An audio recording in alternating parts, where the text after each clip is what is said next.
speech and recognition of guests, the Honourable Premier. Well, thank you very much, Mr. Speaker, and welcome back to all of my colleagues today for another day of debate in our provincial legislature. It's a lovely day out there again for this being December 3rd. It's certainly lovely to get out there and easy for people to get out around and to support local, Mr. Speaker. And on that line, Mr. Speaker, I was tagged on a Twitter post from Penny Walsh-Maguire from the Greater Charlottetown Area Chamber of Commerce with their hashtag Love Local PEI Challenge, which I was grateful to accept and had the great privilege to be joined by the Minister of Environment, Water and Climate Change at Receiver Coffee, Mr. Speaker, to get coffee and some lunch. Well, I had lunch. The Honourable Member didn't. I had lunch and it was good. And I'm pleased to pay that forward, Mr. Speaker, and would encourage, not that anyone in here needs it, but further encouragement to continue to support local because it is so important. I also wanted to congratulate and thank the Kin family, Mr. Speaker, in Summerside for, has been brought up here many times in the past by the Honourable Leader of the Third Party, amongst others. For the 71st year, we'll be holding their Christmas appeal this year for families in that area who are in need, Mr. Speaker. They provide hampers with food and clothing and other important products, Mr. Speaker. They're raising money this year. It will be a little bit different, so if you could check them out online or call to offer, and that event will be televised on Eastlink on the 7th of December, of course, too. So thanks to the Kin family who do amazing work this time of year, but all year round. I wanted to also acknowledge, Mr. Speaker, Peter Rukavina in his new book, Her Marbles, where he shares the stories of the journey of his late wife Catherine Miller in her battle with breast cancer. It's certainly a touching and important story to share, and I understand he's on Main Street today with Matt Rainey, and I would encourage everyone to, if you can, listen to the interview, but also learn more about the story. It's a story that's all too familiar here in Prince Edward Island, of course, and just want to thank Peter for sharing that, Mr. Speaker. And finally, I just wanted to say, Mr. Speaker, when I left here yesterday evening, I went to the spa. I was tired. I really didn't feel like going, but as I dragged my sorry you-know-what down the stairs of the spa, I happened to run into Dr. Brodie Lance, Mr. Speaker, who certainly doesn't need any introduction to most islanders, particularly those in Charlottetown, and he told me two things: that he delivered the Minister of Agriculture and Land, and they happened to share an event yesterday with Dr. Lance's son, Jeff, upon his promotion in the courts. And he also told me that he was heading down for a game of tennis, his second time, Mr. Speaker. He was in earlier that day at 6:30 to do his regular workout, so he kind of shamed me into making sure I continue down the road to my journey, Mr. Speaker, and I always enjoy running into many at the spa. I haven't run into them as much as I'd like to lately, but I've had a good week so far, and I'll try to keep it going. But we can learn a lot from people like Brodie Lance and the Honourable Member from Cornwall Meadowbank, who's also a regular in there, Mr. Speaker, that a little bit of sweat sometimes, a little bit of mental health helps a lot, Mr. Speaker, and you don't all have to go pump weights and punch bags like the Honourable Member from Cornwall Meadowbank, but you can go down there and go for a walk or just find some peace, Mr. Speaker. It does give you a little lift through the day, and I certainly feel better today for it. So all the best, Mr. Speaker, for the session today. Opposition. Mr. Speaker, if I might say, you look well today as well, Premier. And this will start a flurry on Twitter, but I'm really glad that we've resolved the case of the missing sippy cup, and that's all I'll say on that. I too was tagged by Penny Walsh-Maguire in the Love Local PEI project that's ongoing now, and the purpose of that, of course, is to stimulate spending in our local economy here. And I too, like the Premier, was happy to go out and spend some money, and I went to the Riverview Market and picked up some amazing, beautiful, fresh local produce. Still a lot of stuff in the stores here produced by local farmers, and I would encourage you all to continue to do that. And the challenge was to firstly go out and spend some money and demonstrate you've done that, but also challenge some of your friends to do that. So I did. Dr. Greg German, who we all know, I challenged him, and Bethany Collicott McNabb, and Rachel Horn was my third one. So I asked all of them to get out there and spend some money locally and show Islanders that you're supporting your community. I mentioned this last week, I think, and it's the drive-through nativity in Canoe Cove, and I think it's worth repeating because it's such a great event anyway. But this year in particular, it's the 10th year that Chris and Doreen have been doing this on their farm, the Jenkins farm in Canoe Cove. And this year they're raising money for Dave, the son of Verdi and Dave Kislingbury, little 3-year-old Jake, who was struck down with cancer a little while ago, which caused him to go blind. He's home now and doing well, but obviously still many challenges there. So if you can, Friday, Saturday, or Sunday evenings, I think it starts at 5:30, it goes till 8 or something like that, down at their farm, the Jenkins farm in Canoe Cove. I would really encourage all Islanders to go, just because it's such a great thing, but also you'll be raising money for a very special family and a very worthy cause. And in that area on the Argyll shore, there's also a newly installed little tiny library at the community centre in Argyll Shore. So I wanted to thank the Women's Institute there for doing that. They're popping up all over the place, these little libraries. And it's a really lovely idea. You know, we all have books in our houses, and they sit there sometimes for years and years, and it's lovely to go down, stick one in there and pick a new book out, and especially with the holiday season coming up, the opportunity to do that. So thank you to the Women's Institute. And finally, I also would like to mention Peter Rukavina and the book that he's written. I was going to say beautiful book. I haven't seen it, but I was on Peter's mailing list, and I think the book is compiled from that, of thoughts, feelings, stories surrounding Catherine's journey through cancer until she died a little while ago. And they were beautiful, poignant, and of course those that know Peter would be aware of how wonderfully crafted each of those was. So I really look forward to getting the book and also to hearing Peter this afternoon on Main Street. Thank you, Mr. Speaker. The Honourable Leader of the Third Party. Well, thank you, Mr. Speaker, and I sure am glad that you found out who the Sippy Cup bandit is, or was, before the House finished. Thank you. Good afternoon, everyone, and I too would like to congratulate Peter on his book launch. Mr. Speaker, I would like to begin today by recognizing December 3rd as International Day of Persons with Disabilities. It's said that upwards to 50% of the world's population lives with a disability of some sort. Disabilities can occur in many different forms, whether it's physical, sensory, cognitive, or intellectual impairments. Forms of mental illness or chronic disease can also be disabilities. It's important we remember not all disabilities are visible. So just because they may not know someone who has a disability doesn't mean they may not have one. In 1992, the United Nations General Assembly proclaimed December 3rd as International Day of Persons with Disabilities. The day calls on citizens around the world to look for opportunities to make more inclusive and also seek to raise awareness of the impacts living with a disability can have on one's life. And it's kind of fitting today. I got my Christmas card from the Executive Director and the board and staff at the PEI Council of Disabilities, so I'd like to wish them a Merry Christmas as well. Also, Mr. Speaker, today I'd like to take this opportunity to wish two very deserving individuals a wonderful retirement. Recently, Dr. Kelly and Dr. Moyse of Summerside have announced their retirements after almost 50 years of long, distinguished careers serving their community. These gentlemen were born and raised in Summerside area and spent most of their working career practicing in their home community. Over the years, they each have furthered their strong ties to the community. They are the perfect example of people who left the island to get educated and quickly returned to work here, as they simply couldn't bear to be away. Dr. Kelly had commented, there are two types of islanders, those who can't wait to leave and those who can't bear to be anywhere else. It's very evident what category these two belong in. I just want to thank both of them and the whole community for their hard work and dedication over the years, and I wish them both great retirement. Thank you, Mr. Speaker.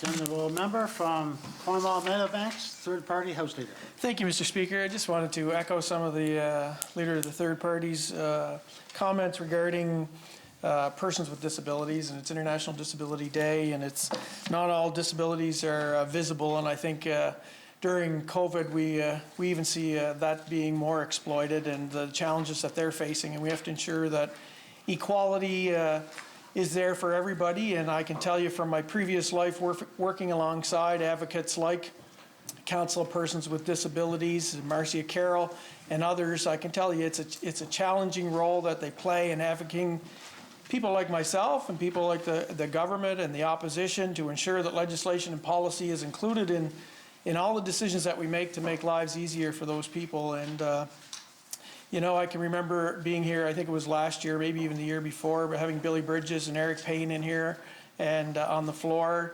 I mean, those are advocates that we look to, but there's also those ones that the leader of the third party or leader of the opposition brought up about the little guy that lost his sight due to cancer. And we are only a disease or an accident away from becoming disabled.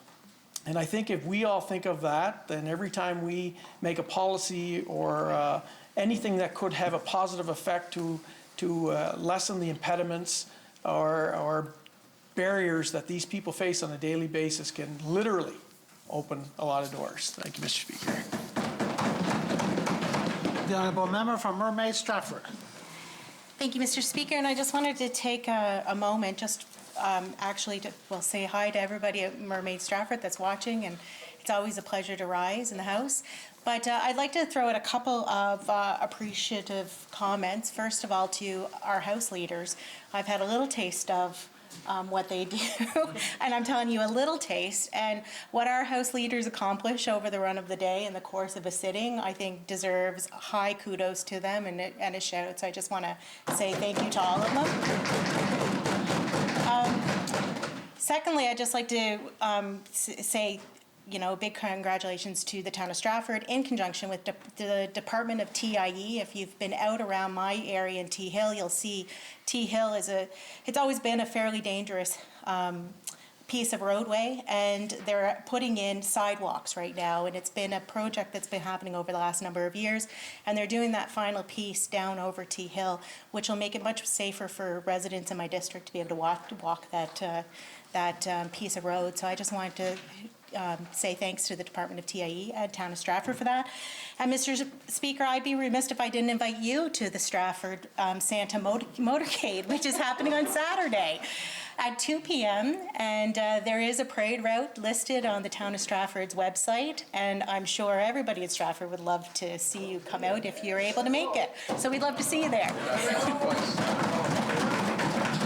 The honourable member from Charlottetown, Victoria Park. Thank you, Mr. Speaker, and good afternoon to my colleagues and to everyone watching from Charlottetown Victoria Park. And I just want to tell a really quick story before I jump into what I wanted to say this morning, but jumping off the member from Mermaid Stratford, when she talked about her daughter yesterday, I had to share this quick funny story of the confidence of children and how I wish so much we could just carry on with that. My son just got his haircut the other day, and he came home and said, "Oh, Dad, I hope this haircut doesn't make me more handsome." So he has a little girl who has a crush on him at school, and he's not too happy about it. On a more serious note, this morning I was honored to be invited to light a candle at, along with a few other members in this House, for the memorial for the Montreal massacre, the École Polytechnique murder, where 14 women were murdered simply for being women. And I lit a candle this morning for Nathalie Croteau, who was remembered for her outgoingness and her sense of humor. And as I left there, I texted the minister responsible for the status of women and said how hard it was to not be together after that. It was really, you know how everything is very different during COVID. So to go in there and hear the story, just kind of standing there on your own. And I always find it emotional, but today was even more emotional as, you kind of walk out by yourself and you're not surrounded by your community. And I say all the time, and I will continue to say it, there's nothing like the power of community. And this was just proven to me yet again today. So thank you, Mr. Speaker. The honourable member from Charlottetown, Winslow. Thank you, Mr. Speaker. It is a pleasure to rise here today and join all of my colleagues. And of course, I want to say hello to everyone watching and tuned in District 10 Charlottetown, Winslow.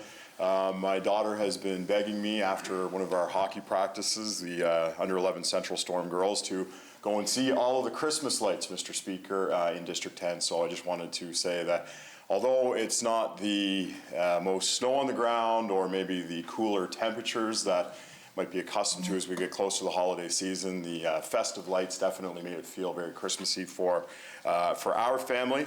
Also had a chance today to talk to a constituent that I know that a lot of the members, honourable members in the room, have had a pleasure speaking with. I do want to say hello to Spencer Waite, the president of the Charlottetown Professional Firefighters Association, and of course his family, Mary Ann, Lincoln, and Madison, are also looking forward to the holiday season. Thank you, Mr. Speaker. The honourable member from Charlottetown West Royalty. Thank you, Mr. Speaker. It's a pleasure to rise, say hello to everybody in District 14, Charlottetown West Royalty. And December 3rd is a special day, and I just wanted to send a big shout out to the PEI Council for People with Disabilities. That their office is in District 14, so I'm there frequently, and I want to say hello to everybody there and just acknowledge the amazing work that they do. As well as a resident in my district, Heath MacDonald, who lives in May Point Apartments, and she's very much an active member of our society and our area, and everybody in that area would know her, and she is struggling with something that's, along with her disability, is something that she's looking at struggling with now, and I just want to say a big shout out, Heidi, and we're thinking of you today. So thank you, Mr. Speaker. No one else? Member statements. The honourable member from Charlottetown Brighton. Thank you, Mr. Speaker. Today is indeed International Day for Persons with Disabilities, and I would like to tell you about one such person living in my riding.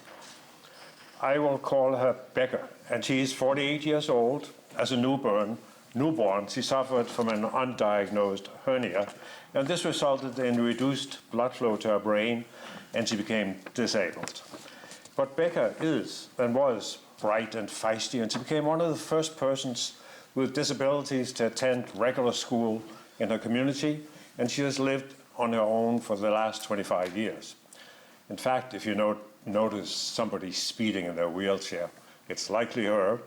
And as the Minister of Social Housing and Social Development can attest, if she doesn't think you answer her calls fast enough, she'll show up on your doorstep, rain or shine.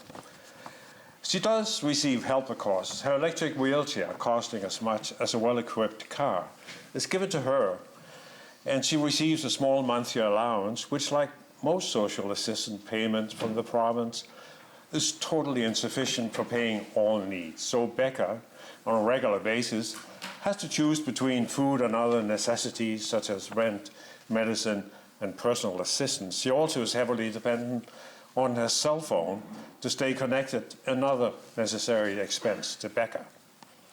Becca has, of course, considered the option of living in a nursing home. Although much more expensive for taxpayers, it would be cheaper for her. But Becca is still full of life and does not want to retire with seniors. Nursing homes also restrict what their patients can do, such as having a cell phone or leaving the home at will. And Becca tells me that living in a nursing home would be like a jail sentence to her.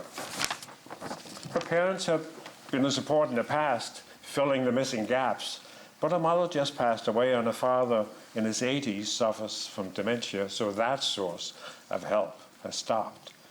The province has refused to provide the assistance she needs and seemingly prefers to put her in a nursing home. But Becca is very independent and is, for instance, unable to put on her own socks in the morning without assistance. The province is offering her 2 hours a week assistance on the same day, so that is obviously not meeting her needs at all.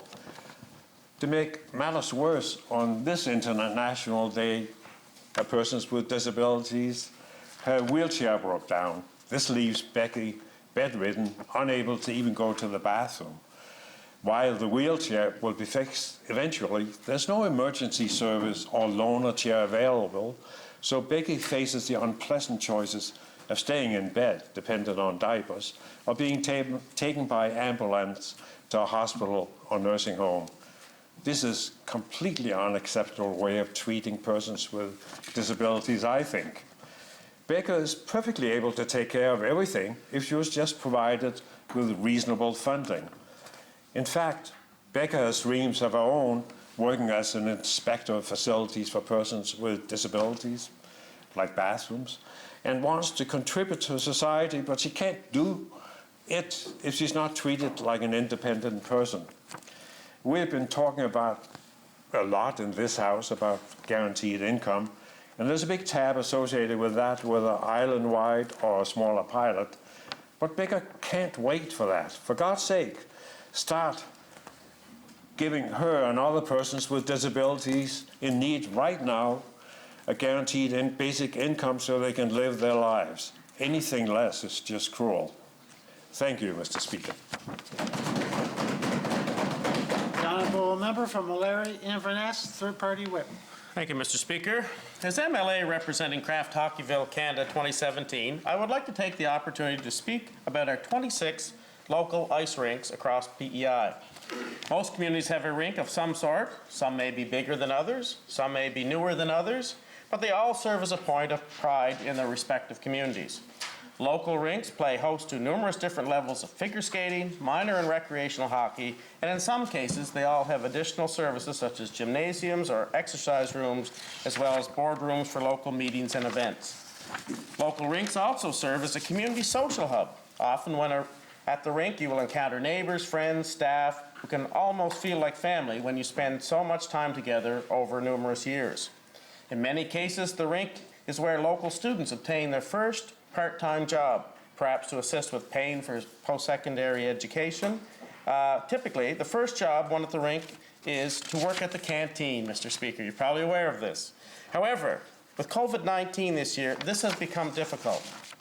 Public health restrictions have unfortunately led to a large decrease in revenue for our local rinks. Before COVID-19, you would have multiple family members and friends around the rink, many of whom would usually buy some coffee, hot chocolate, and everyone's favorite, rink fries, Mr. Speaker. In O'Leary, the canteen cook, and I call her a potato aficionado, Joanne Tuplin, has a special formula to make what I claim to be the best fries anywhere in PEI. We have seen some assistance offered from the federal and provincial governments in wage support, and while that is greatly appreciated by our local rinks, we need to see more assistance from our provincial government to get them through the winter. Mr. Speaker, to highlight this, on Saturday, last week, the O'Leary rink only had a total sales of $89.64 from their canteen.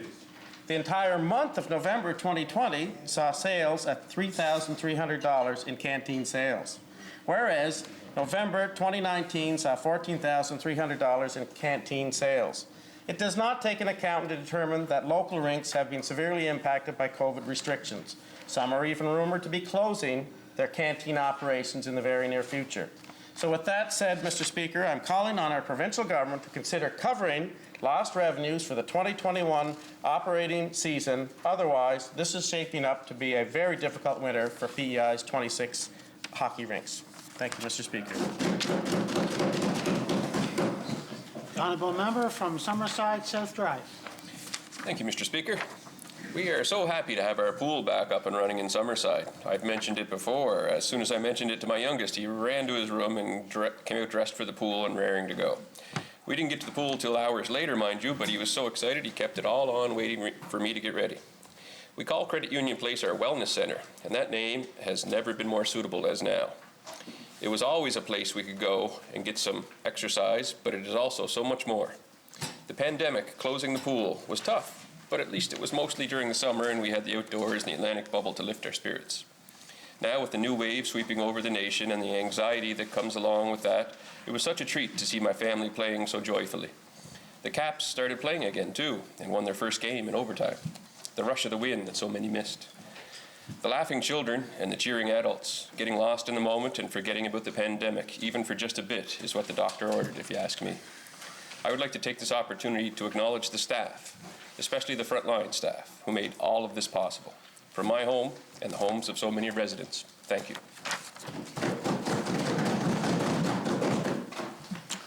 Questions by members, starting with response to questions taken as noticed. The Honourable Minister of Education, Lifelong Learning.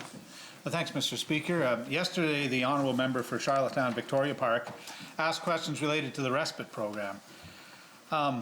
Before I respond to the Honourable Member's question on how the program will look if schools have to close again, I wanted to recognize the amazing care and work that went into the respite program this past spring.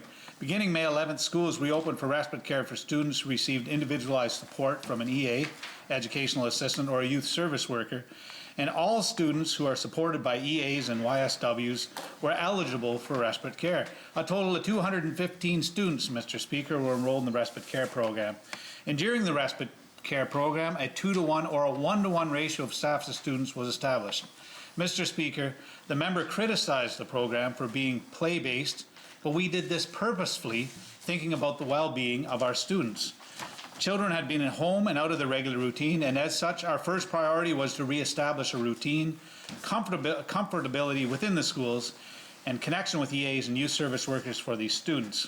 Mr. Speaker, if the program were to run longer in a school year, educational goals, of course, would be added. Additionally, every effort was made, where possible, to pair students with education assistants they were familiar with to help make the students more comfortable. Some of these children really needed the structure of being able to come into a school and see these people that they had made great relationships with. CUPE was consulted with on the respite program, and a frequently asked questions was developed for its members. A respite handbook was developed and shared with CUPE prior to going into schools. We received overwhelmingly positive responses from parents about the program, and if we do revert to remote learning and schools are shut down, the respite program will continue once we receive the permission of the Chief Public Health Office. If the respite program is for a longer period of time than the one this spring, just wanted to be clear, educational goals will be added as possible. Thank you, Mr. Speaker. The Honourable Minister of Health and Wellness. Thank you very much, Mr. Speaker. Mr. Speaker, the Honourable Leader of the Official Opposition asked me some questions yesterday with regards to support for essential workers, namely truck drivers. Just wanted to bring this back. The Chief Public Health Office advised the trucking firms through the Trucking Sector Council that any truckers requiring a place to isolate when home can reach out to CPHO, and we will arrange a location for them. In summer of 2020, once a testing regime for truck drivers was established, allowing truckers to be with their families, the need for a central isolation location for truckers was virtually eliminated. However, on occasion, a driver has a requirement for an isolation location other than their home, and we are happy to assist with that. Any drivers requiring assistance can reach out to the Chief Public Health Office. The government also recognizes the impact waiting in border lines has on truck drivers. We've heard their concerns and are in the process of implementing a system whereby all they will have to do is provide the rotational worker registration number at the scale house. This will eliminate the need for collection of names and contact information at the scale house and will reduce wait times dramatically. We do appreciate the impact these wait times have been having, and we appreciate this incredibly important and difficult work that these drivers are doing. And for those reasons, we will implement these changes as quickly as possible. Mr. Speaker, I've also been advised that CPHO has also just hired an additional staff member to work at the checkpoint for the truckers to expedite the process of them coming through the system much quicker. And as far as comfort support goes, Mr. Speaker, if there is an unscheduled bridge closure at the Confederation Bridge on the Borden side, there are washrooms available at the testing site as well as at the scale house that the truckers can utilize. Mr. Speaker, there is food and beverage services available as well, albeit through the drive-through at the Esso. But Mr. Speaker, there's a great community in Borden. I know it well, originally from the area. And I know that the locals, if there was a long extended period that the bridge was closed for, that not only this government, but the community would reach out to support those individuals as well. Thank you, Mr. Speaker. No others? And for our first question, I'll call on the Honourable Leader of the Official Opposition. Thank you, Mr. Speaker. Let me first say thank you to the Minister for bringing back that information today, and I'm sure many truckers are glad to hear that too. Thank you, Minister. Mr. Speaker, it seems that we're fighting disease outbreaks everywhere we look these days. Yesterday we learned that potato wart has been detected on a farm in Queen's County. This is the third outbreak of potato wart on the island in the last 8 years, and while we have new protocols in place to deal with the devastating impact devastating impact of this, those new protocols mean that it's not going to be nearly as harmful as that first outbreak in year 2000, which caused so much damage to the industry at the time. It's still a serious issue, however, particularly for those PEI farmers who grow seed potato, and particularly for those who export to the US. that represents more than $3 million of potential losses as the result of the suspension which is now in place on exports of seed potatoes to the States. A question to the Minister of Agriculture and Land. What is government going to do to support those island farmers who will be affected by this latest incidence of potato wart? The Honourable Minister of Land, Agriculture and Land. Thank you, Mr. Speaker, and thank you for that question, Honourable Member. And it is a very serious situation that we are very concerned about. But of course, CFIA, our federal partners, it's their jurisdictions and they are dealing with it right now. And we're going to allow the investigation to continue to deal with the best approach that we have going forward. And we wait for the Canadian officials to finish that investigation. Thank you. The Honourable Leader of the Official Opposition. An investigation is obviously required and necessary here, but there are going to be some farmers who are going to be profoundly impacted by this financially, so I hope government is preparing to support those farmers if indeed their export options are closed off. While 80% of seed potatoes grown on PEI are used right here on the island, the balance is sold to domestic and foreign markets. To the same minister, currently the ban only impacts exports to the US. What is government doing to ensure that the domestic market for island seed potatoes, which is considerably larger than the amount that goes to the States, is maintained? The Honourable Minister of Agriculture and Land. Thank you, Mr. Speaker. And another good question. And of course, we have concerns with the seed to the U.S., Mr. Speaker. And we're hopefully with this investigation that it'll go quickly and we can have the border to the U.S. open sooner than later, Mr. Speaker. And of course, this government is very supportive of agriculture, Mr. Speaker, and we have been since day one, Mr. Speaker. And we just finished a seed program with our seed growers that were affected by COVID, Mr. Speaker. And of course, we'll be watching this, and we hope that the situation doesn't get any worse, Mr. Speaker. And of course, we have the business risk management programs, the insurance programs, Mr. Speaker, the agri-stability that support our farmers with the help from the federal government as well. Thank you. The Honourable Leader of the Official Opposition. Thank you, Mr. Speaker. Our first responders are our front line for those in crisis, and I have the utmost respect for them, of course, as they carry out their duties, often becoming a hero to somebody who is in a crisis. It's a matter of the right first responder being in the right place at the right time. Our mobile mental health units are a good step in the right direction to help us deal with our mental health crises as they develop across the island. What first responders, however, we send into a situation will to a large extent determine what comes out of that situation. A question to the Minister of Health and Wellness. What led you to decide to go against the recommendations of the steering committee and add police officers to the mobile mental health units? The Honourable Minister of Health and Wellness. Thank you very much, Mr. Speaker. So, Mr. Speaker, there was 4 different proposals that was put forward. Mr. Speaker, there was a lot of consultation within the workings of this group.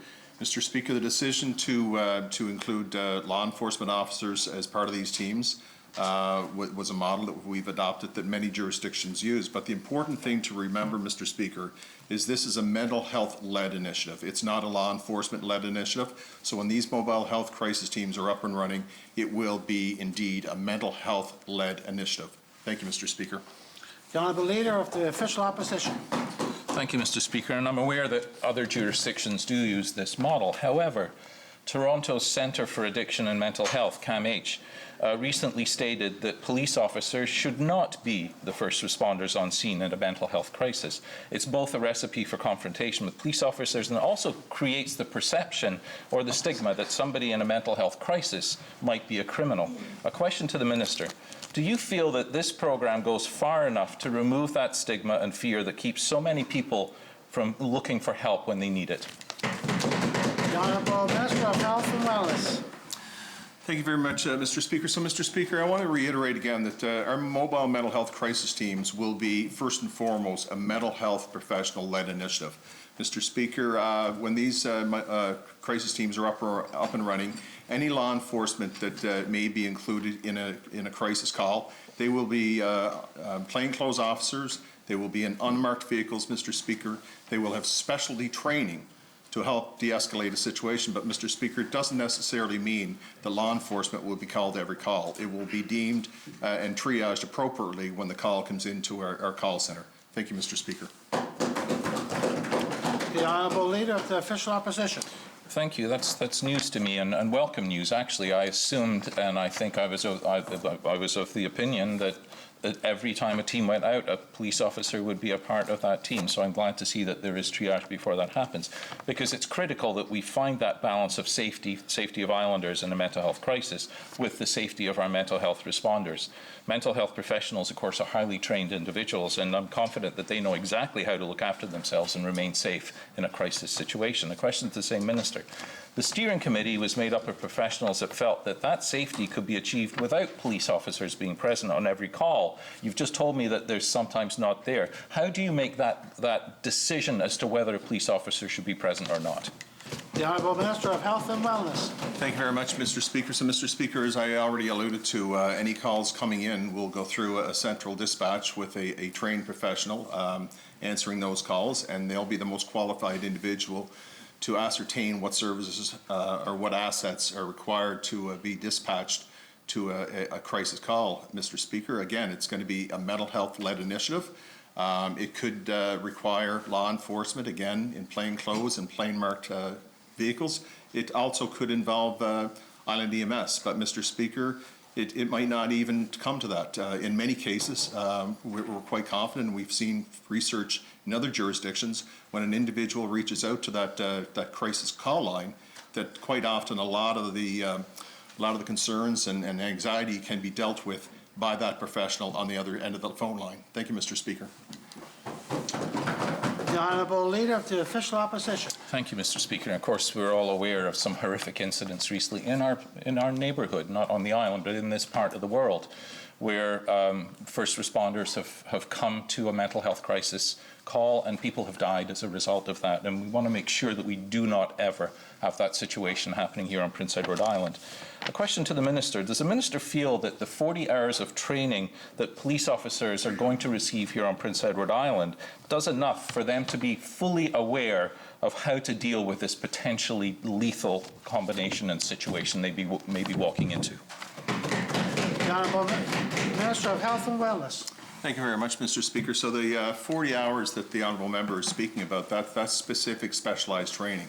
Any law enforcement officer currently working on PEI has specific training, whether they've come through the academy here in Summerside or whether they went through the RCMP training. They would already have specific training with regards to de-escalating a situation and calmly talking a person down. But, Mr. Speaker, what we're talking about here is specialized specific training for law enforcement officers. The initial block is 40 hours, but as any profession, as any development goes, it's professional development. So they will be continuing their training as they go.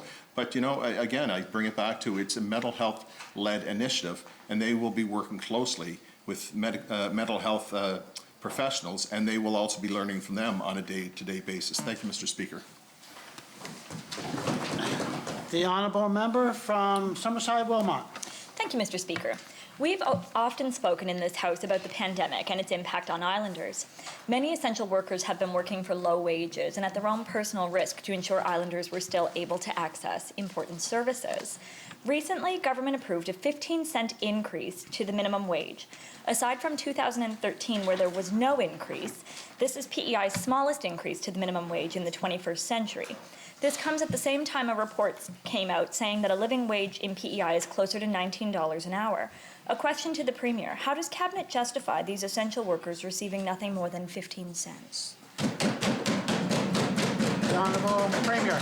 Well, Mr. Speaker, I thank the Honourable Member for the question. The process to determine minimum wage, of course, is part of a broader consultation between retailers, business owners, workers, unions, etc., Mr. Speaker, and there's a committee that comes and makes the recommendation to Cabinet. I think we can all agree having lived through the last 8 months of COVID, that the cost of living and the need to have a living wage needs to be addressed, Mr. Speaker. It is one of the key recommendations that have been talked about at the Council for Growth and Recovery, Mr. Speaker, and I think I speak for all Islanders when I say if there's one thing that we can do in this province to elevate us and to put us at the top of the heap is to stop being a location to where we talk about how low wage you can pay somebody and start to be a location where we can offer the fullness of life that we all enjoy here, that we all need to enjoy, Mr. Speaker. I hope and want to make sure that this is one of the issues that we put incredible focus on as we go forward with our economic growth and recovery, Mr. Speaker. The bottom line, I think that the honourable member is raising, and I agree with her 100%, is $13 minimum wage, Mr. Speaker, is not enough. The honourable member from Summerside Wilmot. Thank you, Mr. Speaker. I'm glad the Premier agrees with me on that, and I will look to him for leadership to see a bigger increase to Islanders. The Employment Standards Act allows for unpaid leave. However, it's not particularly helpful for workers in precarious financial situations who can't afford to miss work. Workers shouldn't have to choose between showing up to work sick, keeping people safe, and having enough money to survive. The Safe Restart Agreement between the federal government, PEI, and other provinces includes funds for paid sick leave. We're already seeing new cases and potential exposure on PEI. Access to this support is critical. Question to the Minister of Economic Growth: how and when can Islanders access this paid leave? The Honourable Minister of Economic Growth, Tourism and Culture.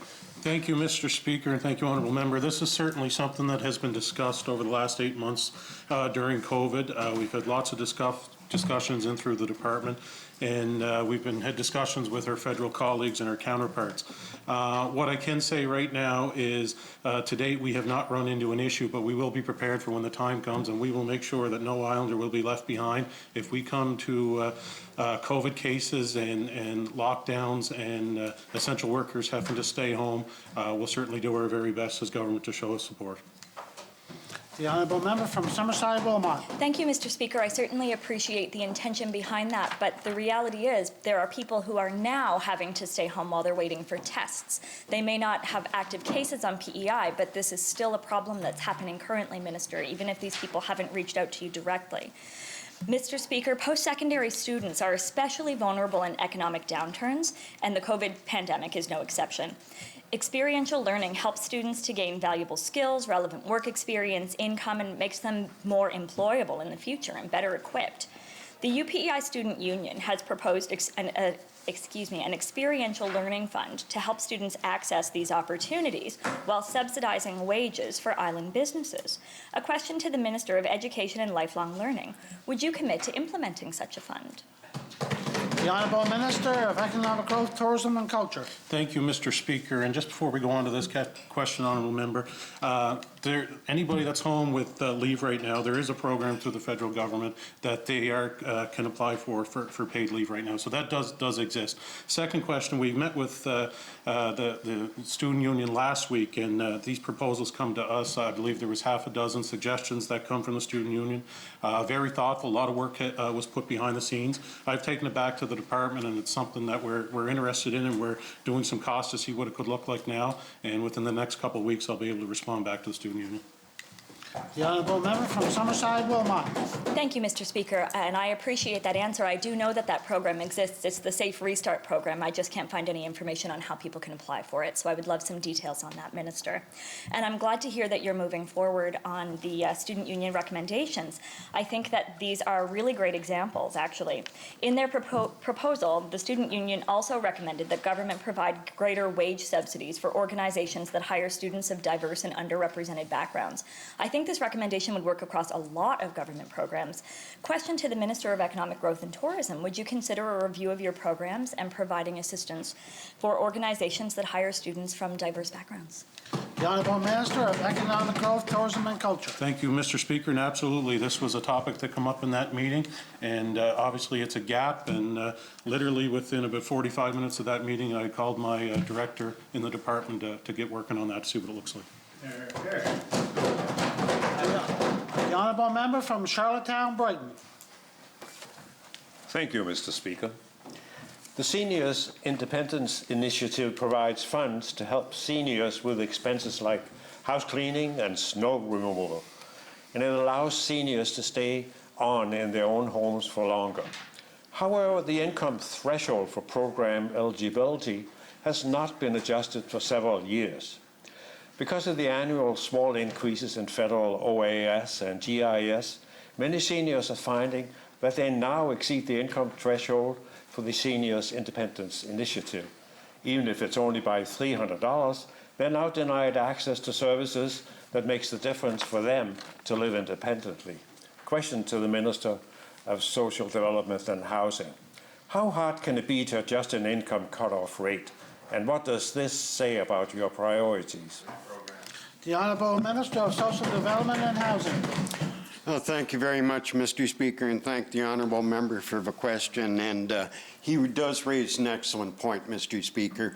I've heard of individuals, of seniors, who were eligible for the program last year as a result of an increase in their income, whether it was as a result of OAS, GIS increases, that they weren't eligible this year.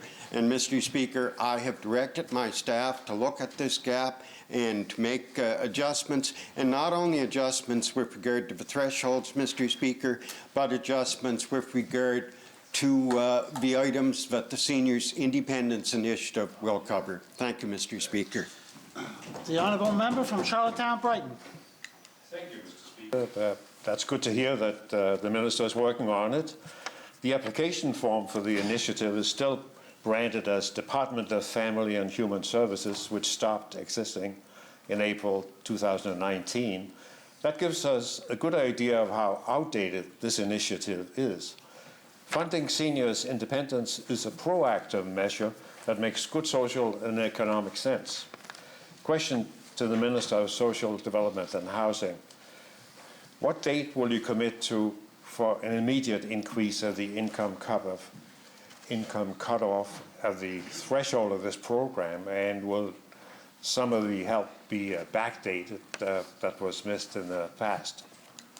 The Honourable Minister of Social Development and Housing. Thank you again very much, Mr. Speaker. And as the honourable member very well may be aware, various departments right across government are in the process of putting together their management plan for the operational budget that will be brought forward in the spring, or actually February's sitting this coming year. And I am working hard to have those initiatives, those gaps that the honourable member has identified to be looked after, Mr. Speaker, when we bring forward the operational budget next year. Thank you very much. The honourable member Speaker. from Charlottetown, Brighton. Thank you, Mr. Speaker, and it is good to hear that that work is coming along. This program is one of many in the Department of Social Development and Housing that has an income threshold cutoff. Question to the Minister of Social Development and Housing.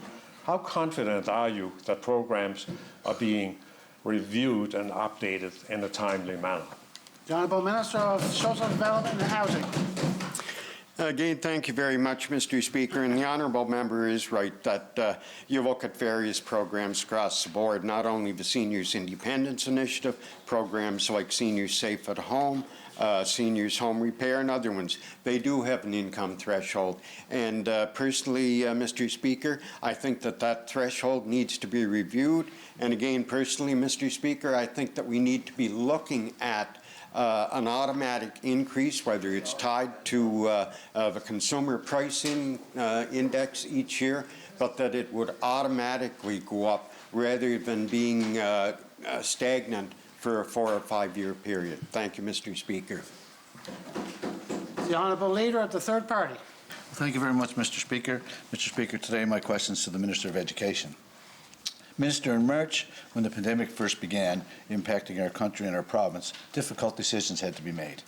One of these decisions was to cancel both domestic and international trips scheduled for various students on PEI. We have heard from numerous island families who were not given refunds or were given partial refunds despite the cancellation being no fault of their own. How many island students and families have not yet received refunds for canceled school trips this spring, Mr. Minister? The Honourable Minister of Education and Lifelong Learning. Thank you, Mr. Speaker, and indeed, that was a really unfortunate thing, Mr. Speaker, that these school trips had to be cancelled. I know it's something that students really look forward to, and many fundraised quite intensively in a long time for. And Mr. Speaker, although that was something that was reported to me earlier this year, it's not something that's been brought to my attention within the last 2 or 3 months. And Mr. Speaker, I don't have any numbers of those that might have refunds outstanding, but Mr. Speaker, I can check with the education authorities to get that information if the member would like it. The Honourable Leader of the Third Party. Thank you, Mr. Speaker. In many cases, these students use their hard-earned money to fund these trips, money that could have otherwise went to their post-secondary education. We have also heard from families who expressed that they could have used the additional funds to help them get through the pandemic. This is people's hard-earned money we are talking about, and many are now feeling they will never be refunded. What is the Minister and his department doing to advocate on behalf of these students and families who have yet to be refunded for a cancellation that was out of their control? The Honourable Minister of Education and Lifelong Learning. Well, thank you, Mr. Speaker, and these are exactly the same concerns that I had as Minister. And so the good news is, Mr. Speaker, we have diligent staff within the Department of Education and Lifelong Learning, and of course within the education authorities, the public schools branch and the Commission scolaire de langue française, where the responsibility for these school trips lie. And I know that the staff there are advocating on behalf of the students and doing what they can. And Mr. Speaker, I will reach out to the education authorities, and I will make sure that everything's being done to the utmost to advocate and try and take any action I can to help the process along. Thank you, Mr. Speaker. The Honourable Leader of the Third Party, your second supplementary. Well, thank you, Mr. Speaker, and I'm glad to hear the Minister make those comments, but I'd just like to ask him one more question in that regard. If the companies aren't willing to work with impacted parties on this matter, will government consider ways to help? And if the companies continue to refuse Islanders refunds for canceled school trips, will the government consider refunding impacted families themselves? The Honourable Minister of Health and Wellness. Well, thank you, Mr. Speaker, and as I was saying in my previous response, this is the responsibility of the education authorities, and we'll explore possibilities with them. We'll explore what insurance might have been purchased and the ins and outs legally of that. And Mr. Speaker, well, I'm sure we'll come up with a response that we'll do our best to help these islanders. Thank you, Mr. Speaker. The Honourable Member from Cornwall Meadowbanks. Thank you, Mr. Speaker. Mr. Speaker, there's been a lot of talk in the House of late as the need to ensure all islanders are able to live in a safe and dignified manner. Safety and dignity are two fundamental human rights that no individual should be asked to go without. Yet every day, many islanders are forced to put themselves in harm's way because they are sick. I'm talking about those suffering from addictions, Mr. Speaker, notably those suffering from addictions to narcotics and consumable drugs. In the past 4 years, Mr. Speaker, we had 348 deaths in Atlantic Canada. As of July 19, there are 39 safe injection sites across the country, Mr. Speaker. These sites provide a basic level of safety and dignity for those suffering from addictions and would help mitigate the number of overdoses, and especially right here in PEI. What is your government's position to the Minister of Health on safe injection sites here in PEI? The Honourable Minister of Health and Wellness. Well, thank you very much, Mr. Speaker, and I'd like to thank the Honourable Member for Cornwall Meadowbank for raising such a very important issue. Mr. Speaker, as the Minister of Health, it's incumbent upon me and everyone in health to make sure that we're providing every service available to allow islanders to live in dignity, Mr. Speaker. There are no safe injection sites currently here on PEI, but Mr. Speaker, what we are providing right now is we have 5 needle exchange programs on PEI here in Charlottetown, Summerside, Montague, Surrey, and I believe in O'Leary. Mr. Speaker, we have a great partnership with Peers Alliance, and we're continually looking at the compass to see what other services may or could be available here on PEI. Thank you, Mr. Speaker. The Honourable Member from Cornwall Meadowbank. Thank you, Mr. Speaker, and thank you for the response, Mr. Alpha. I think it is an extremely important topic that we should be addressing, and I think COVID again put a lens on some of this stuff that maybe people didn't really recognize as a major issue as some of it has. And the most recent study out of Alberta Health found that, and I quote, supervised injection sites reduce overdose deaths, improve access to medical and social supports, and are not found to increase drug use or criminal activity, along with reducing drug consumption in residential neighborhoods, making those areas safer for residents and families. So I asked the minister, is it possible for you to put on your agenda to talk to your bureaucrats and those in charge about introduction of safe injection sites here on PEI? The Honourable Minister of Health and Wellness. Well, thank you very much, Mr. Speaker, and again to the honourable member, thank you very much for such a very vital, important question. Mr. Speaker, it's something, as I said, we'll certainly put a lens to. But in the meantime, Mr. Speaker, one of the initiatives that we are moving forward is a program with Peers Alliance, which would be actually a overdose prevention line. And what that would mean, Mr. Speaker, is someone that was planning on using not only an injectable drug, but also perhaps an opiate, that they could first call this line, and the person on the end of the line would stay on with them until it was deemed that they were safe, that they didn't overdose, and there was no complications with their usage. So, Mr. Speaker, that's one of the initiatives that we are moving forward with. But as I said to the member already, it's certainly a lens that we'll put on and take a look and do a jurisdictional scan. But more importantly, we want to support here, right on PEI, all islanders so that they are able to live in a dignified manner. Thank you, Mr. Speaker. The Honourable Member from Cornwall Meadowbanks, your second supplementary. Thank you, Mr. Speaker, and thank you again for the answer. And it's a tough topic, but Mr. Speaker, I think a lot of times we look at the individuals that are going to use these injection sites, and we forget sometimes about their families and how it affects them. And I think that's the big question here, and the support programs that go not only to the individuals but the families.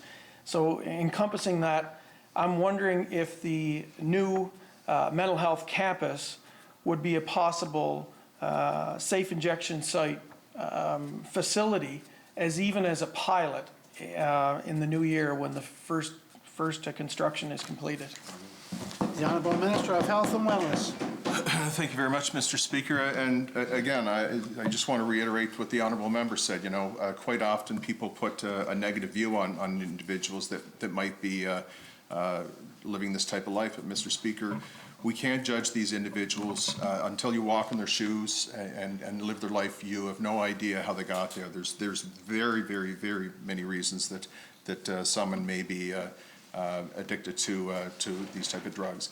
Mr. Speaker, it's certainly, again, something that we would consider, something that we would look at. The first two bills, Lacey House and supported housing, they probably wouldn't be a great fit for a safe injection site, but I commit to the honourable member that it's something that we'll certainly look at as we move forward. Thank you, Mr. Speaker. The Honourable Member from Tignish, Palmer Road, Deputy Speaker. Thank you, Mr. Speaker. As we all know, many post-secondary students have been forced to study from home this year due to COVID-19 restrictions. And this is especially difficult in rural communities like my own, as many of them do not have adequate access to high-speed internet. In an attempt to address this, in mid-September, I wrote to the Minister of Education and Post-Secondary, along with the Minister of Economic Growth, proposing a pilot project in my community that would create a learning hub where students could use communal space for a quiet learning environment with access to reliable internet. And it also could include, part of the proposal was those who are working from home. Mr. Speaker, I received a prompt and responsive reply from the Minister of Economic Growth. And my question is to the same minister. Has the Minister of Education contacted you about this? Because he certainly hasn't reached out to me. And Minister, we've also had some conversation early on. Could you tell us where you are with the rollout of this proposed learning hub for students who don't have adequate internet at their home? The Honourable Minister of Economic Growth, Tourism and Culture. Thank you, Mr. Speaker, and I certainly give credit where credit's due. The honourable member from Tignish Palmer Road did early on identify a gap, and we've been able to work behind the scenes, and I can give everyone an update here today. Your first question saying that, yes, I have been in dealings with the Minister of Education. I've kept him up to date on what we've been doing and what we're in the process of rolling out. So over the next couple of weeks, Mr. Speaker, we're identifying work and study hubs across Prince Edward Island. There's 12 locations. I'll run through them. Tignish, Alberton, O'Leary, Wellington, Bendeck, Kensington, North Rustigo, Grand Tracadie, St. Peters, Cardigan, Murray Harbour, and Surrey. And these locations are going to be ready for next semester, that students and rural businesses that are struggling with internet can go to these locations and do their work, Mr. Speaker. The Honourable Member from Tignish Palmer Road, Deputy Speaker. Thank you very much, Mr. Speaker. And I'm very happy to hear this. It's taken a while. I know sometimes the process does take a while. But, Minister, I also have another concern, and that's many students are now arriving back to PEI from the holidays, and they are completing a 14-day self-isolation period. And in many cases, these students are still completing their fall semester work, whether it's a project or paper or exams. So these students are now experiencing the difficulty of online work, as many rural islands home don't have reliable internet. And to make matters worse, while students are in isolation, they cannot go anywhere to access internet or decent internet.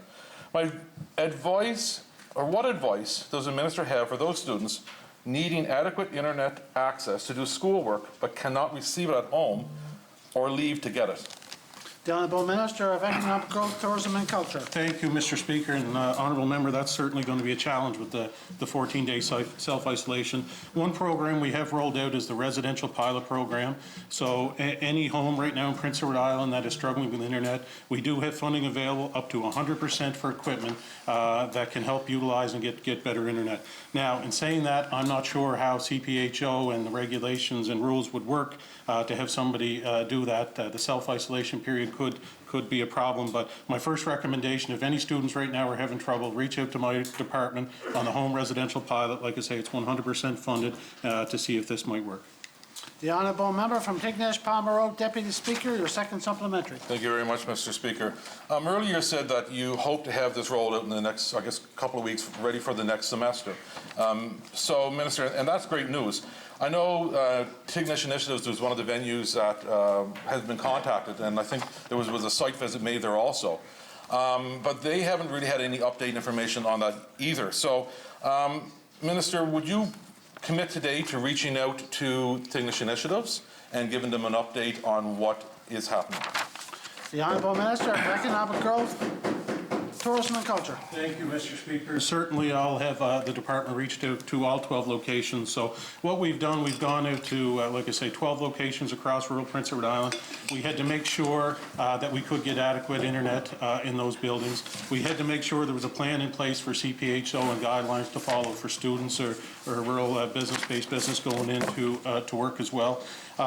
One other thing, Mr. Speaker, we got creative with this. We thought this would be a good opportunity for communities and nonprofit buildings that we could give them some money to help during these times, because they haven't had a lot of money coming in. So out of the 12 locations, we were able to find 11 out of 12 locations that are community buildings that are going to be able to get a monthly rent from us to help them get through the winter. Awesome. The Honourable Member from Morel Donut. Mr. Speaker. Mr. Speaker, Islanders have been asked to adapt to a lot in the last number of months, and as we paused for the Atlantic bubble these past a number of days, things haven't been any different. We're nearing the end of that 2-week pause on the Atlantic bubble, and although I know it's a tough decision, I know a lot of people are asking about, will this pause be extended? A question to the Premier: where are we at on this 2-week pause in the Atlantic bubble? The Honourable Premier. Thank you very much, Mr. Speaker, and I thank the Honourable Member for the questions. And before I answer his question, Mr. Speaker, I would just add that I think it's been a great day of questions in here. There's a lot of questions on a broad spectrum of topics that are important, and I think the answers were good as well. And too many people, I think, wonder who wins the day in politics, this party or that party. I think Islanders are the winners today, Mr. Speaker, as it should be. So, and this is another good question. Mr. Speaker, on November the 23rd, I believe, with the advice of Dr. Morrison, we suspended our participation in the Atlantic bubble and moved to have a little bit stricter enforcement on our borders and closing them only to essential travel. We did that until December 7th. I've had conversations in the last couple of days with Dr. Morrison. The epidemiology around the region seems to be neutralizing a little bit, but certainly not to the extent where we feel comfortable moving beyond that. So she recommended to me that we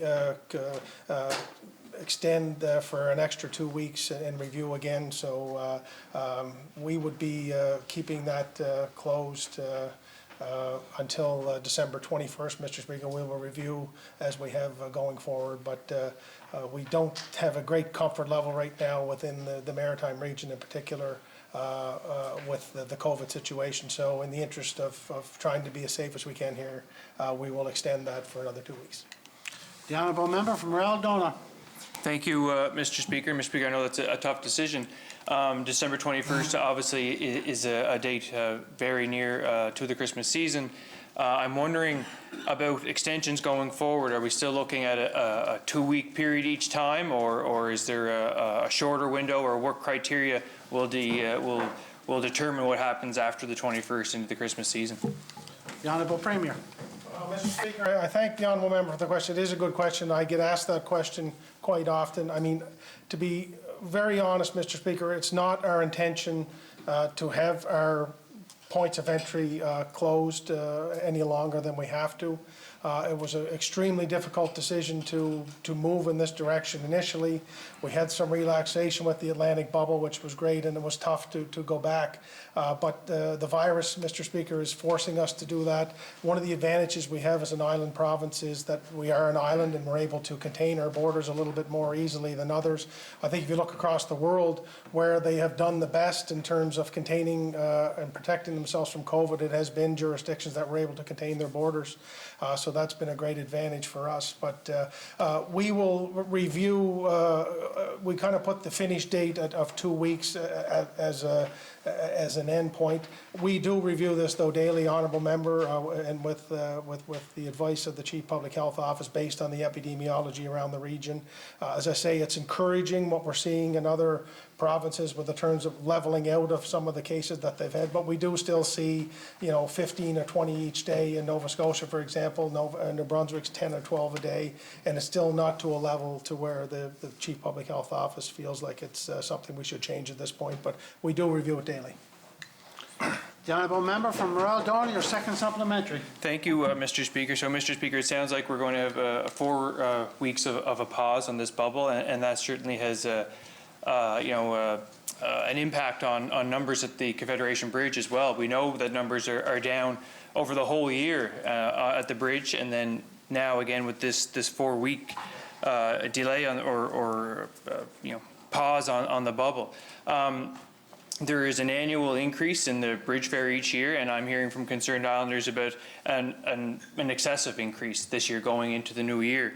2 things, that has an impact on our tourism, people coming back this way if there's a larger than expected increase on the fee, and also about islanders that are leaving to go visit family perhaps in the new year when the bubble's relaxed or for appointments.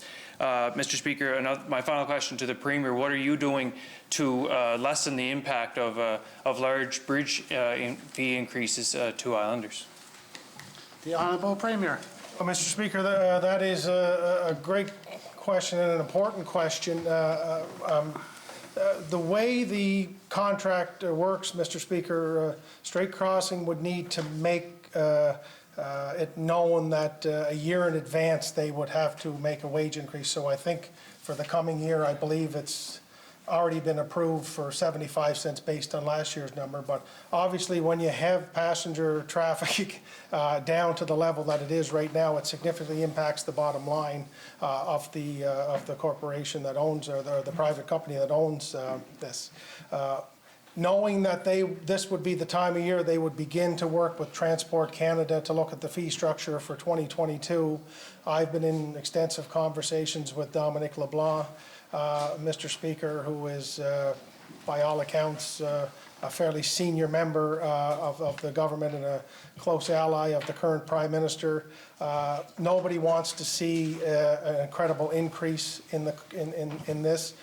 He has told me, Minister LeBlanc, that he is working with Transport Canada. Transport Canada will not allow an exorbitant increase, and they are in fact going to work with the company to find a way to make sure the company finds a way to get itself through the downturn of the economy and the traffic without having to inflict higher tariffs on those who use the bridge. So it's in negotiations now, Mr. Speaker, and I look forward in the days ahead to having a more definitive answer of what that looks like, but nobody wants to see big raises in the fees of the bridge.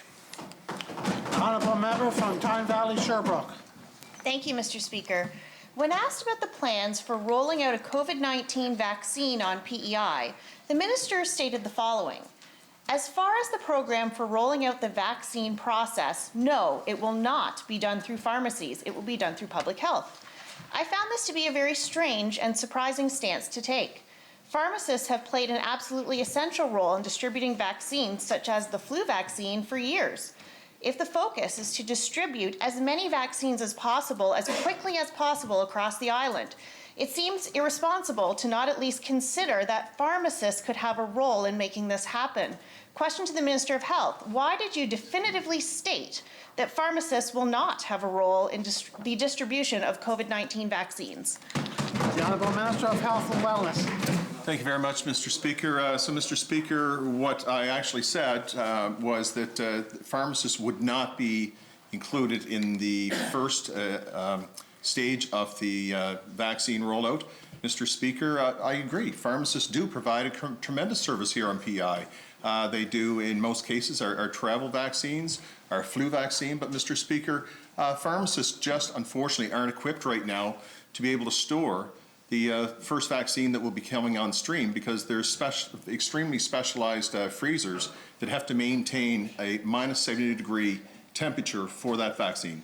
But, Mr. Speaker, as things progress, as other vaccines come on, and as the vaccination process ramps up, I'm sure that CPHO will be working very closely with the Pharmacy Association to get them on board as well for support. Thank you, Mr. Speaker. The Honourable Member from Charlottetown, Victoria, final question. Thank you, Mr. Speaker. A couple of weeks ago, I submitted a written question asking for the weekly uptake numbers for the school food program. I'd like to preface this by saying how thankful I am and how thankful all families are for a universal pay what you can school food program. I'm hearing from families, school personnel, and my own children that they don't enjoy the food that much of the food they are offered through the school food program, and many have stopped ordering. We really want this program to be successful, and it is important that it be accessible, affordable, and delicious. Question to the Minister of Education and Lifelong Learning: has the department been monitoring the uptake and downtake numbers for the school food program, and how and when will you use this information to improve the program? The Honourable Minister of Education and Lifelong Learning. Well, thank you, Mr. Speaker. And let me just start off by saying we will have a response to that written question very soon. I'm going to check into. I thought that it would be ready by now, and we definitely do track all those numbers. And Mr. Speaker, I also want to say just how very proud I am of the department and those that work on this food program team, and how proud I am to be part of the administration who was able to implement that. The impact of this program, I think, on students across this province is profound. We saw that working with the Department of Social Development and Housing in the summer, and we've seen the uptake on this program this fall.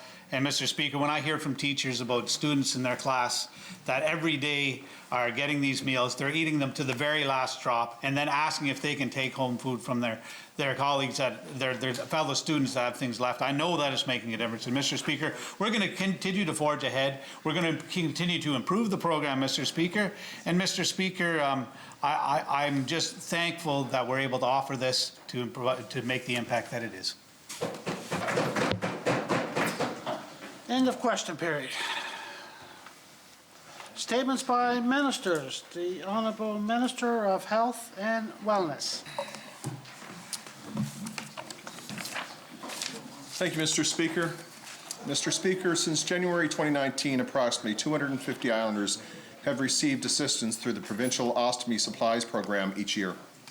The Ostomy Supplies Program assists with the costs associated with a permanent ostomy. Islanders are eligible for coverage to assist with the cost of ostomy supplies to a maximum of $2,400 per full program year. Under the program, eligible supplies include skin wafers, ostomy pouches, adhesive removers, skin barrier wipes, stoma powders, pastes, barrier rings, and ostomy belts.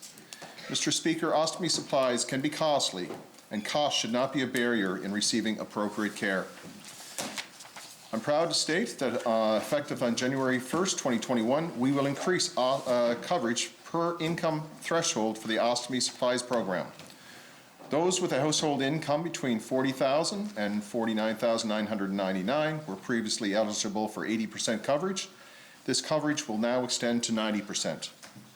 Those with a household income between $20,000 and $30,999 were previously eligible for 80% coverage.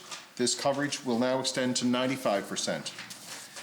Mr. Speaker, those with a household income of up to $19,999 were previously eligible for 90% coverage. This coverage will now extend to 100% coverage. Islanders can apply to the Ostomy Supplies Program online or by calling PEI PharmaCare Program toll-free at 1-877-577-3737. Thank you, Mr. Speaker. The honourable member from Tyne Valley, Sherbrooke. Thank you, Mr. Speaker. And it's welcome news to hear that there are going to be some changes to this program to increase access, particularly for low-income Islanders. I want to just take a minute to acknowledge the work of the Green Party and that was brought forward a motion on April 2018 to extend the PharmaCare formulary to cover ostomy supplies for all patients. And that was under the PharmaCare formulary, which is a key part of this. I want to note that individuals currently still have to pay for their own supplies out of pocket, and that can be an extra challenge for those who are low income because it is quite a big expense. So going through the PharmaCare formulary actually is a great would be an appropriate direction to make sure that people are not unable to buy the supplies they need initially.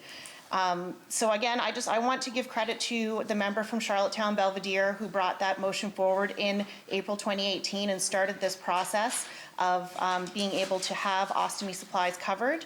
And I want to just note that in July 2019, the current minister stated in the House that the next step will be consulting with the individuals that require that service. And I do hope that that consultation has taken place. And if not, I certainly encourage the minister to engage in consultation with the Ostomy Supply Support Group as soon as possible to make sure that the program is meeting their needs. Thank you, Mr. Speaker. The honourable member from Larry Inverness, third party whip. Thank you, Mr. Speaker, and I do commend the Minister for making this announcement. Obviously, 250 Islanders will require ostomy supplies every year, and I'm sure that number is rather consistent moving forward. Certainly these supplies and materials are very expensive. I certainly had the understanding of that back when I was Minister, and it does provide Islanders with at least a basic level of dignity, Mr. Speaker. Although I will say that this announcement is a step in the right direction. I would certainly wonder, I mean, some of the numbers, $40,000 household income, not very high incomes, Mr. Speaker, and you're still accessible to 90%. Why the Minister wouldn't just go that extra step and just make it 100% coverage? I mean, the administrative costs of some of these programs, Mr. Speaker, probably eaten up the remainder of that, and so he could have maybe used the money more effectively to really deal with Islanders, Mr. Speaker, and to simplify the program and not have Islanders having to apply and fill out applications and qualify through income basis such as that, Mr. Speaker. So I certainly appreciate the Minister for moving that file forward, Mr. Speaker, but for 5 to 10% of the cost that he's still asking Islanders to cover for those low incomes, like I say, I think that would all be eaten up in administrative costs, so he might as well go the next step and make it 100%. Thank you, Mr. Speaker. The Honourable Minister of Social Development and Housing. Thank you, Mr. Speaker. And Mr. Speaker, I'm very pleased to rise today to provide an update on an important initiative that is helping Islanders. 211 PEI is a partnership between the United Way of Prince Edward Island and the province of PEI. 211 is a toll-free helpline offered 24/7, 365 days a year in over 100 languages. This service connects Islanders with government and community services in order to get the support they need when they need it. The service has been available by phone since August and has answered 879 inquiries to the contact center. The 211 website has seen almost 10,000 unique users since June. The primary needs of Islanders using the service have been related to COVID-19, mental health, food and basic needs, and income support. Mr. Speaker, across our province, there are many community and government services available to support Islanders. Sometimes it can be overwhelming for people to navigate their way through these services, to find what they're looking for, and to get the help they need, Mr. Speaker.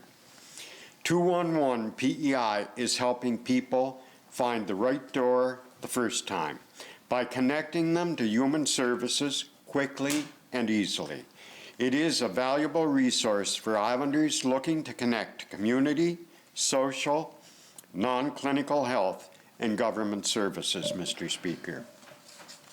As a community, we have a collective responsibility to ensure all Islanders are healthy and safe and have access to the resources they need to thrive.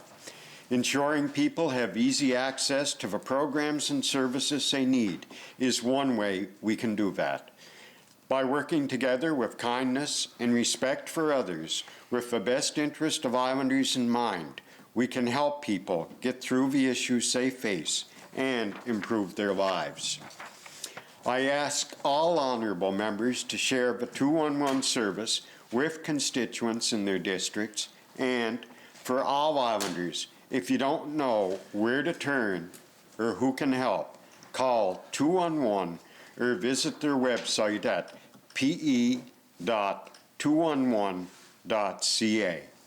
And remember, support is available and you're not alone. Thank you, Mr. Speaker. The honourable member from Charlottetown, Victoria Park.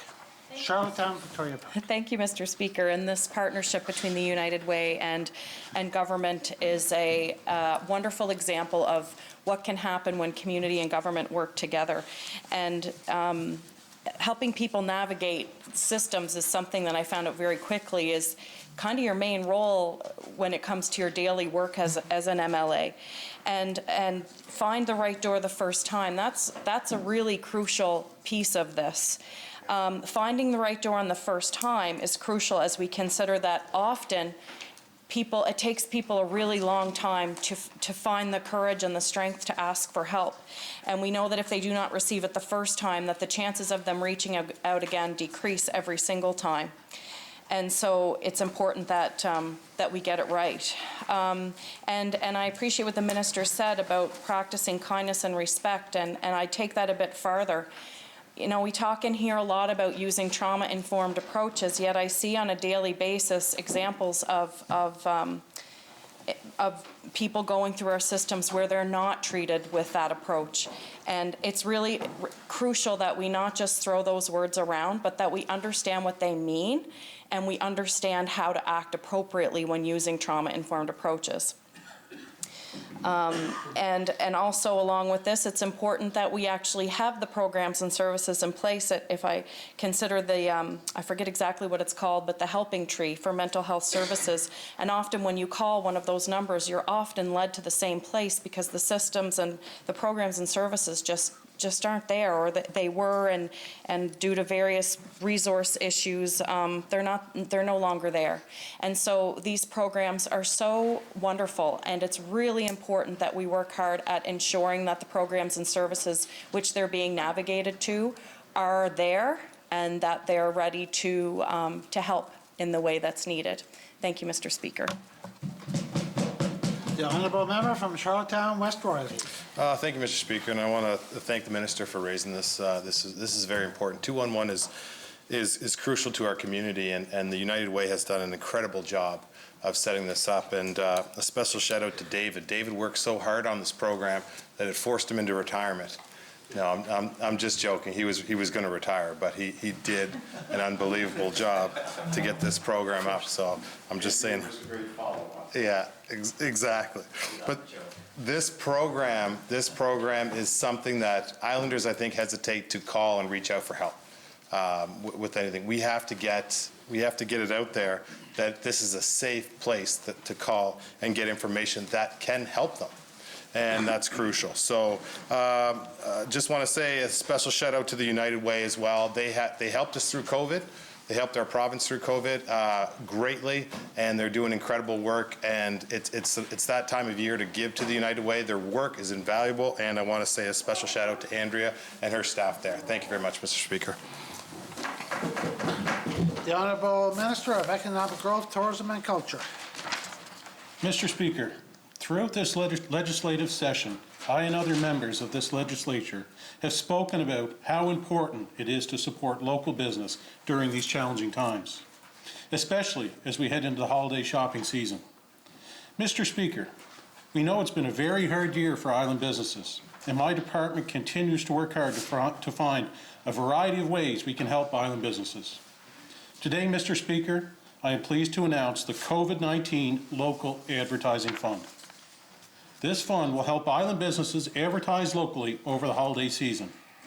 The fund provides a maximum contribution of $2,500 to PEI businesses to offset the cost of advertising their consumer goods or services to the local PEI market. The fund will support costs incurred from November 15th through to December 31st, 2020 for traditional advertising like print, radio, and television, and online advertising like social media. More information on the COVID-19 Local Advertising Fund can be found on our provincial website. Mr. Speaker, I continue to say that choosing to support local is a mindset, and I ask all members of this Legislative Assembly and all Islanders to think local and choose local this holiday season. Thank you, Mr. Speaker. The Honourable Member from Summerside Wilmot, the Opposition Whip. Thank you, Mr. Speaker. And I thank the Minister for this announcement. This really is a fantastic initiative. An advertising fund for local businesses to access this year is exactly what local businesses need. We hear from people all the time who adamantly want to support local businesses. Convincing Islanders to do that really isn't the challenge that business owners face. It's getting their products in front of new audiences. So I think this makes a lot of sense. It's a really great idea. The one thing I will say, Minister, I ask that you gather statistics on what businesses do end up accessing this fund, because I think that information can be really important for tweaks that might come later on.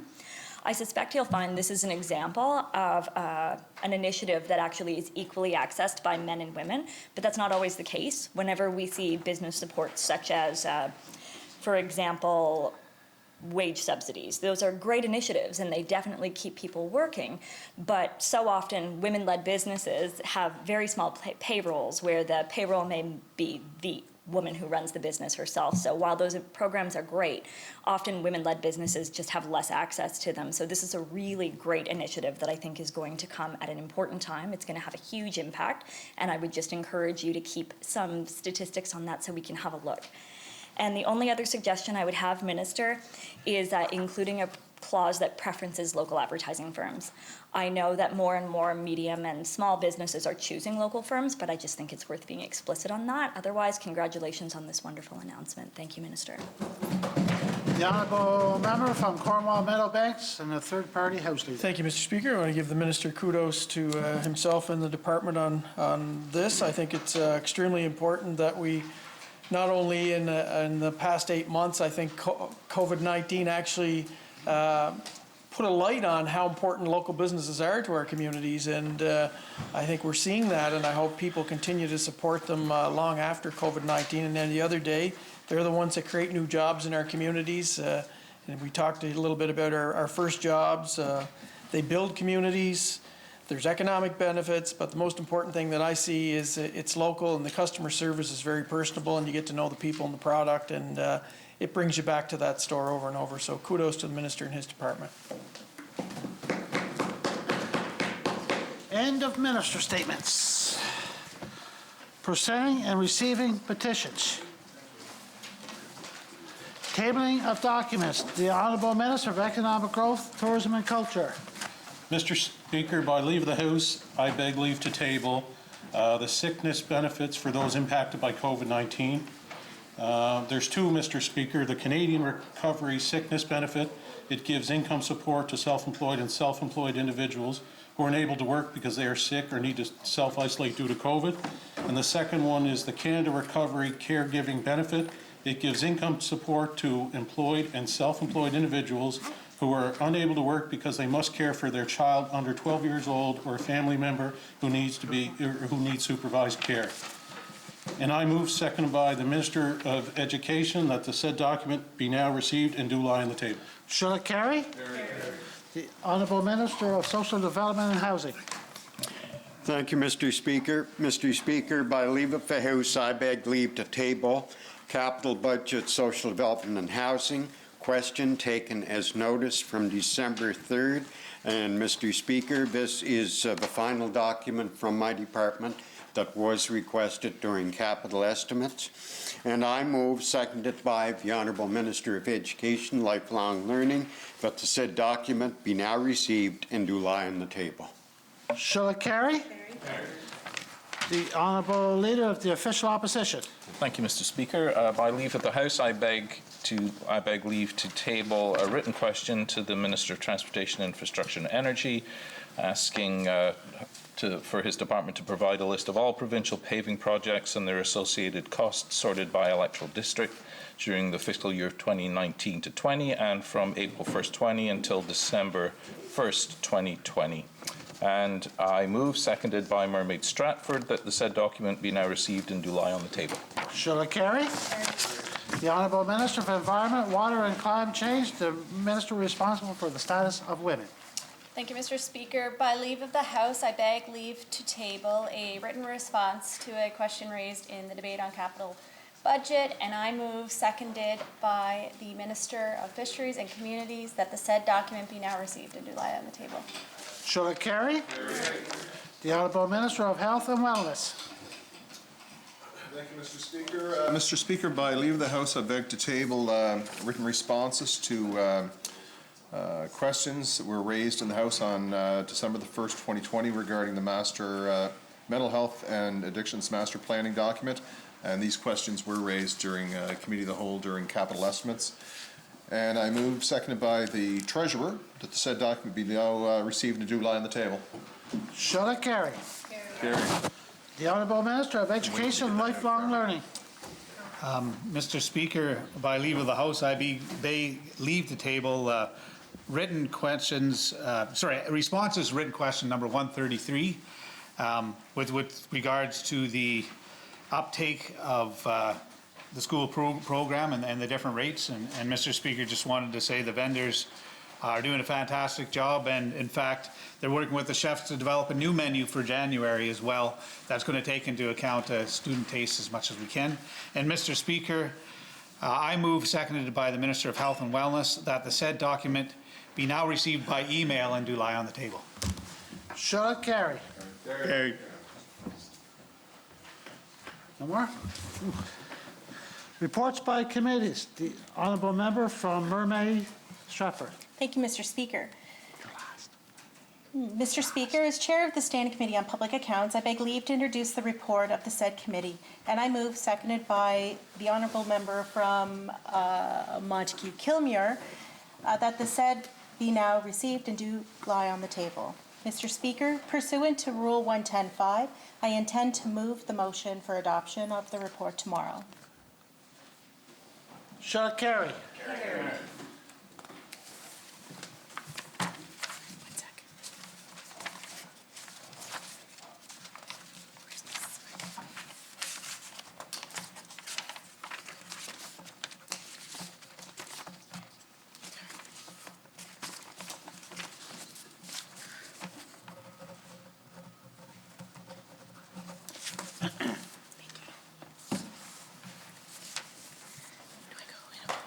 The honourable member from Summerside Wilmot, the opposition whip. Thank you, Mr. Speaker. I move, seconded by Summerside South Drive, that the report of the Special Committee on Climate Change tabled yesterday entitled Committee Activities be adopted. This report is an account of committee activities since its last report on the 2nd of July 2020. The committee has met on 7 occasions since then, and this report summarizes the purpose of those meetings, the witnesses appearing before the committee, and the decisions made. It is an interim report. However, it does contain recommendations as follows. Recommendation number 1. Your committee recommend that the PEI Climate Change Secretariat develop in-house capacity to determine carbon abatement costs to government for programs related to greenhouse gas emission reduction. The PEI Climate Change Secretariat has expressed their opinion that the Special Committee on Climate Change should hire a consultant to calculate carbon abatement costs associated with current government actions and possible alternative actions. Your committee strongly disagrees with this and urges government to rapidly develop in-house capacity to determine carbon abatement costs. Assessing carbon abatement costs of actions needs to be a regular, ongoing part of government's climate action plan, not a one-time activity. Calculating past efforts as a one-time action provides only hindsight and does nothing to build the capacity the Secretariat has indicated itself it is lacking. Long after this committee completes its work, the Secretariat needs to be able to assess carbon abatement costs. Having the capacity to accurately determine the price per ton of carbon emissions equivalent avoided allows for important oversight. Canada's Auditor General has been recommending this since 2017, that provinces calculate and report on performance indicators for climate action. PEI's Auditor General indicated in 2017 that government's climate change mitigation actions need implementation plans documenting timelines, financial and other resources, and performance measures. In 2020, following up on that 2017 climate change audit, the Auditor General indicated that these plans and their associated timelines, resources, and performance measures are still lacking. This type of planning and evaluation is necessary for us to have confidence that we will achieve the desired emission reduction for the money invested. There are countless possible ways to reduce emissions, and some produce a greater return on investment than others. In order to reach the targets referenced in the motion to create this committee, the new ones that government has recently enacted, it is essential that we are able to compare the cost of one course of action with another. Elected officials and the public alike need to be able to see how these decisions are being made. The Secretariat has recently retained the services of a consultant to assist with planning new efforts to meet climate change targets, and that consultant has expertise in forecasting the costs and effectiveness of greenhouse gas reduction efforts. The Secretariat has invited the committee to submit, based on its work to date, suggestions of greenhouse gas emission reduction programs to the consultant for carbon abatement costing. The committee intends to do so. In the meantime, your committee suggests to that the Secretariat may also wish to consider using modeling programs as another cost-effective way to build in-house capacity in this area. There are a number of excellent programs available that allow for precise calculations to be done easily, and many already exist on the federal government's website. Additionally, collaboration with provincial partners such as UPEI, the School of Climate Change and Adaptation, and the Climate Lab should help develop capacity in this area. Your committee recognizes that abatement costs are just one thing to consider when selecting pathways to emission reduction, but they must be considered. The second recommendation from your committee recommends that government begin planning now for a direct incentive for zero-emission vehicles in order to include in its budgeting for the 2021-22 fiscal year. We now have less than 10 years to meet our 2030 greenhouse gas reduction target. It's clear that transportation is the largest source of the province's emissions, and that pathways to reducing those emissions, is to electrify transportation. To do that, zero-emission vehicles, such as battery electric vehicles and plug-in hybrids, need to displace internal combustion vehicles on island roads at a faster rate than it's currently happening. A direct incentive, namely a provincial rebate, is needed to accelerate this process. The incentive should apply to both new and pre-owned electric vehicles to increase the supply, and greater affordability for all islanders.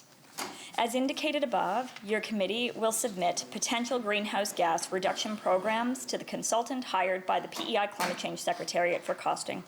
Your committee hopes to do this and have information for fully costed recommendations to the Legislative Assembly over the spring-winter sitting in fulfillment of its mandate.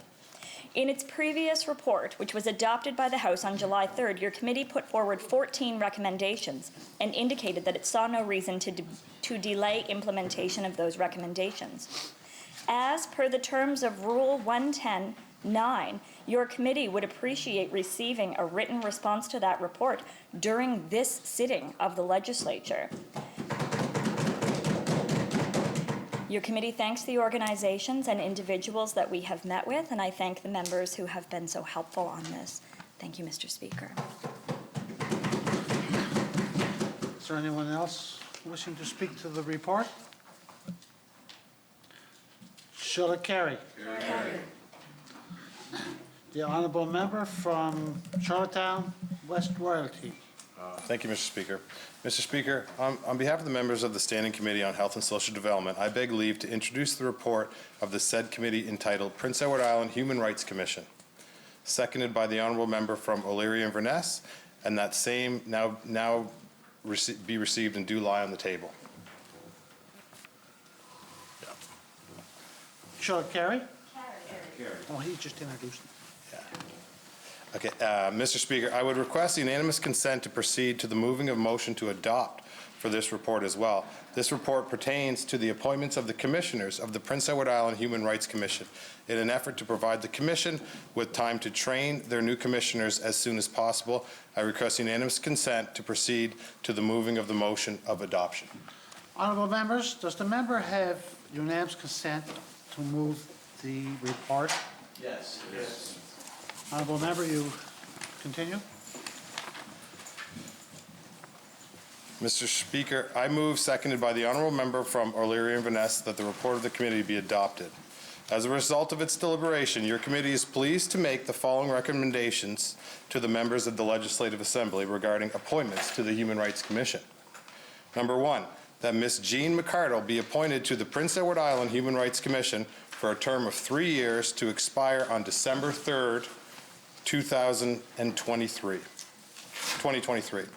Number 2, that Mr. Dante Raymond Bizarre Jr. be appointed to the Prince Edward Island Human Rights Commission for a term of 3 years to expire December 3rd, 2023.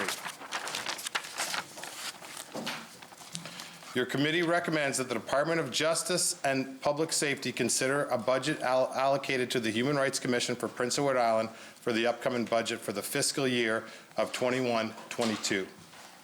Your committee would like to thank the members and staff of the Prince Edward Island Human Rights Commission for their continued role in upholding human rights in the province of Prince Edward Island.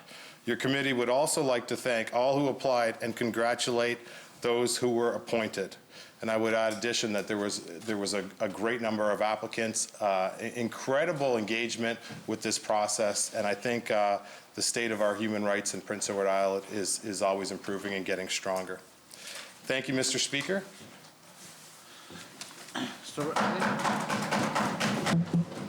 Is there anyone willing to speak to the report? No? Shall it carry? Carry. End of committee reports. Introduction of government bills. Motions other than government. The honourable member from Montague-Kilmuir. Thank you, Mr. Speaker. Mr. Speaker, I beg leave to introduce a bill to be entitled An Act to Amend the Time Uniformity Act. And I move, seconded by the member from Raldona, that the same be now received and read a first time. Shall it carry? Carry. Bill number 128, An Act to Amend the Time Uniformity Act, read a first time. The honourable member from Montague-Kilmuir, an overview. I think I gave a fairly decent, broad overview yesterday, but the bill would simply, when we put the clocks ahead in April, the clocks would not, if passed, the clocks would not go back in November. The Honourable Leader of the Official Opposition.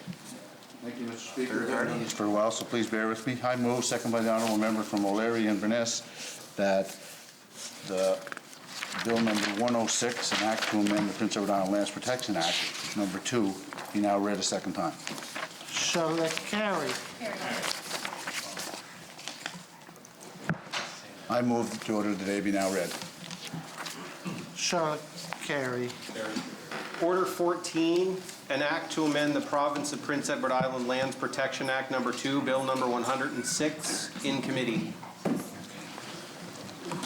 The Honourable Member the third party.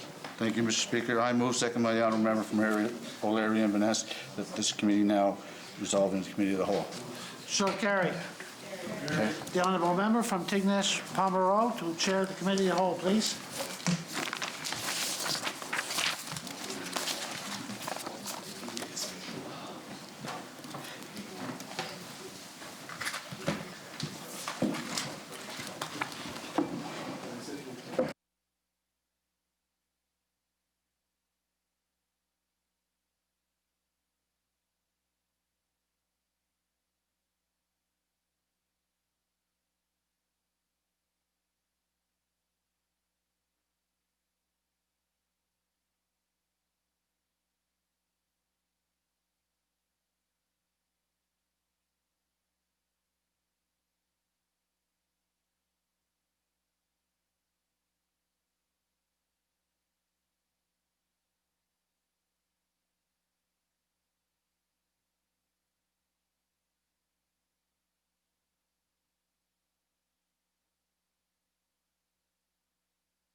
Now in a Committee of the Whole House to take into consideration a bill to be intituled an act to amend the Prince Edward Island Lands Protection Act number 2.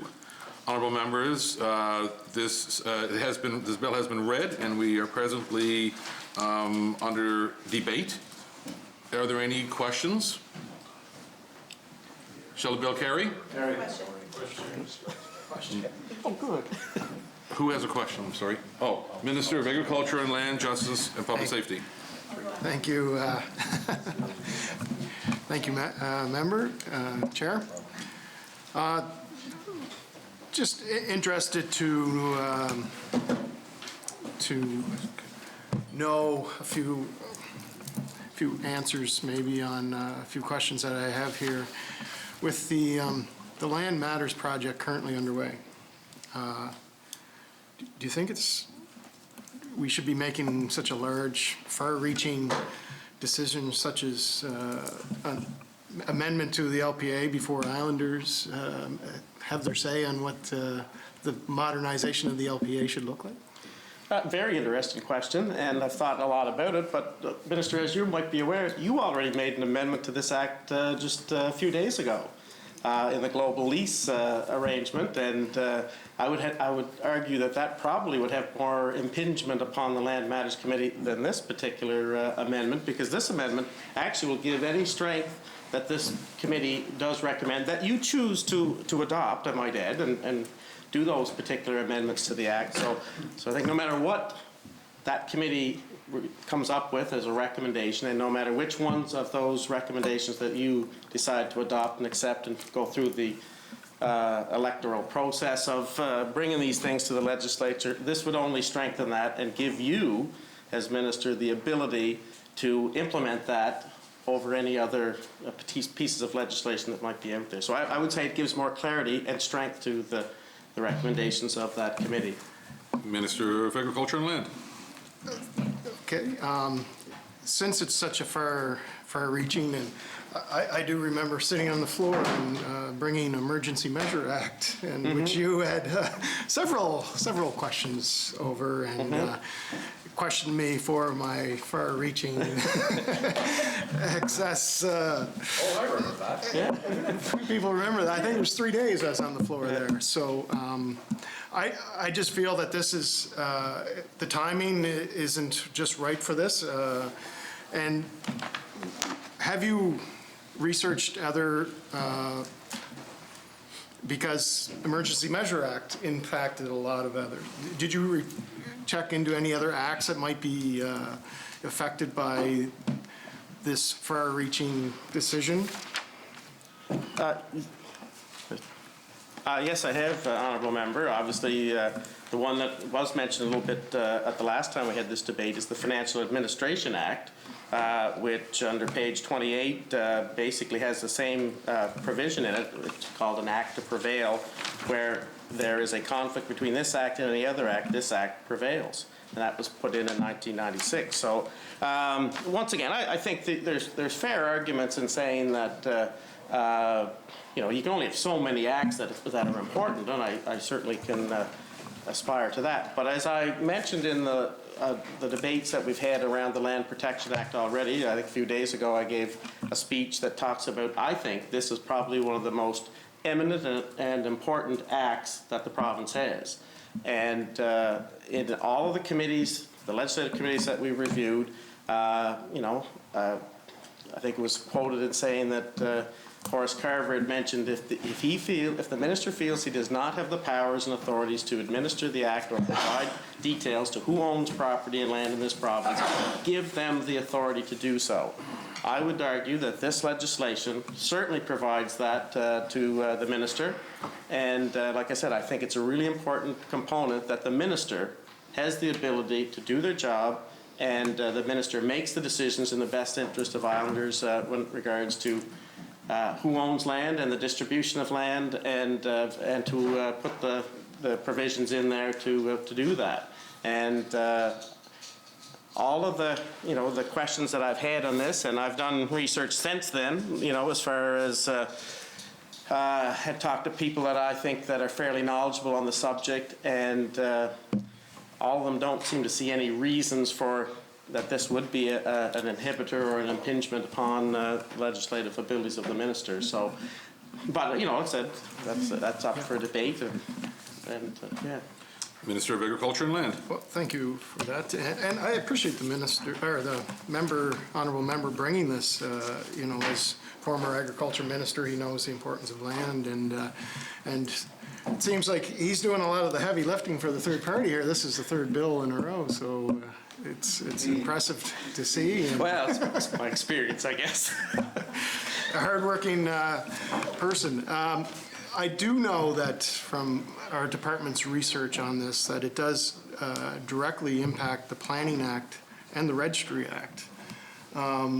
If just a scenario with the Planning Act, if an individual owns 100 acres and wants to subdivide for, say, his son or daughter, a lot off it. So was this LPA supersede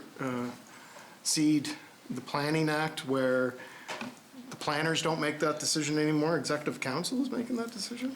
Well, it still goes back to saying that the Land Protection Act, so if there is a dispute between those two particular acts in providing the minister the ability to find out who actually owns that land or who is wanting to subdivide that land, this would say that the Land Protection Act supersedes that particular act, and it says that the minister can then find out who owns that particular land and could deny a sale of a person who may want to subdivide a particular piece of land, which I think we'd all agree that it's, the Land Protection Act provides ministers with the ability to make sure that there's restrictions on overall ownership of land, and not so much on who subdivides the land. That's, once again, can be determined again by the minister, but it has to comply with the laws of that particular act. But the Land Protection Act, I would argue, is still one of the more important acts in this province.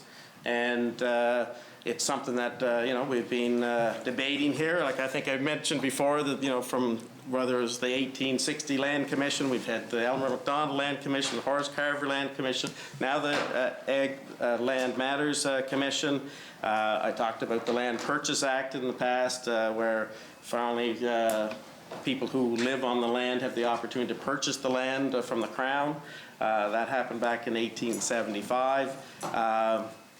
It, in my opinion, would be one of the most important acts in this province. Now, if there's people in this legislature who do not feel it ranks up there fairly highly over the Planning Act or other acts that you had mentioned, that's why we're here for the debate. I just find it's that important, which is why I'm confident enough to sit on this floor of this legislature as a person who's been in here for 14 years, have seen pieces of legislation come and go. I'm happy to debate this to say that it is in that level of importance in this province, and I'm willing to stand by that at this point. But I say that's why I'm here to answer the questions and listen to the arguments. Minister of Agriculture and Land. Thank you, Chair. So with that, with this amendment, will IRAC have to hire planners now? Not only commissioners will they be dealing with planners, because this supersedes all acts, which includes land protection, land planning. So I'm sure Executive Council doesn't want to make every planning decision at the table. So. Chair, I would guess my response to that is that IRAC is a regulatory body.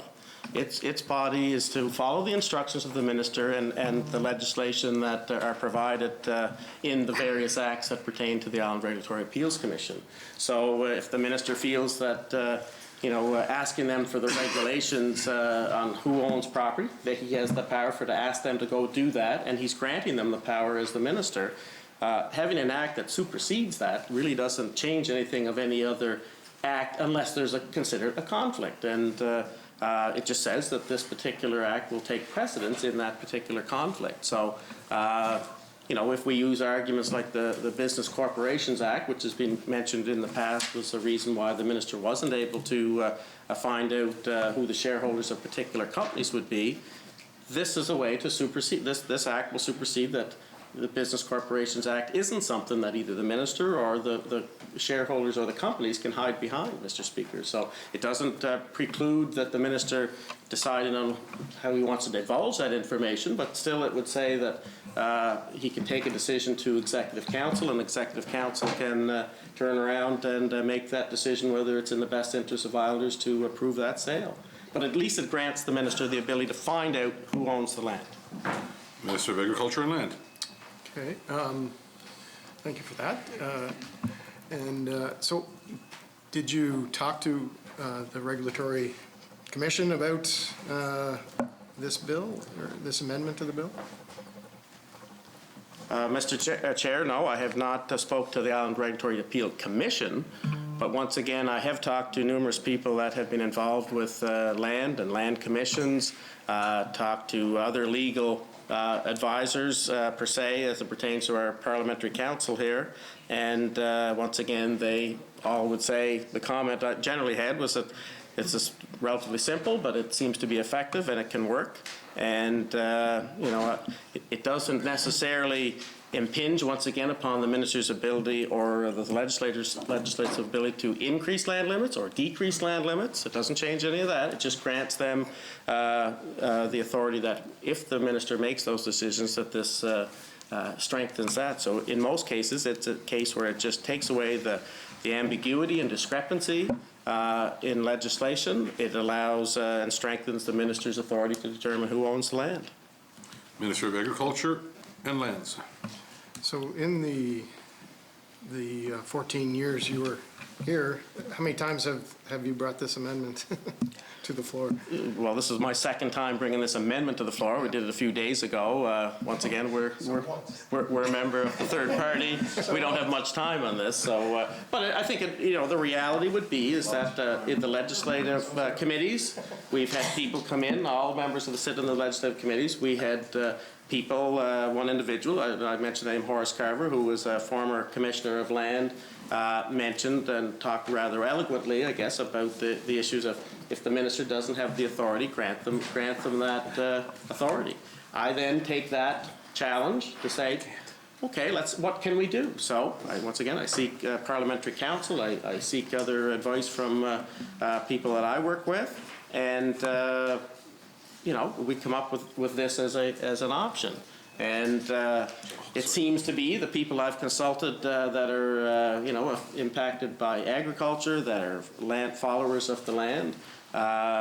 They all seem to say that this could work. I mean, at the end of the day, it's up to us as legislators to decide how important is this act and to provide the Minister of the Crown the ability to do that. Like I say, it's 3 lines. It's pretty simple.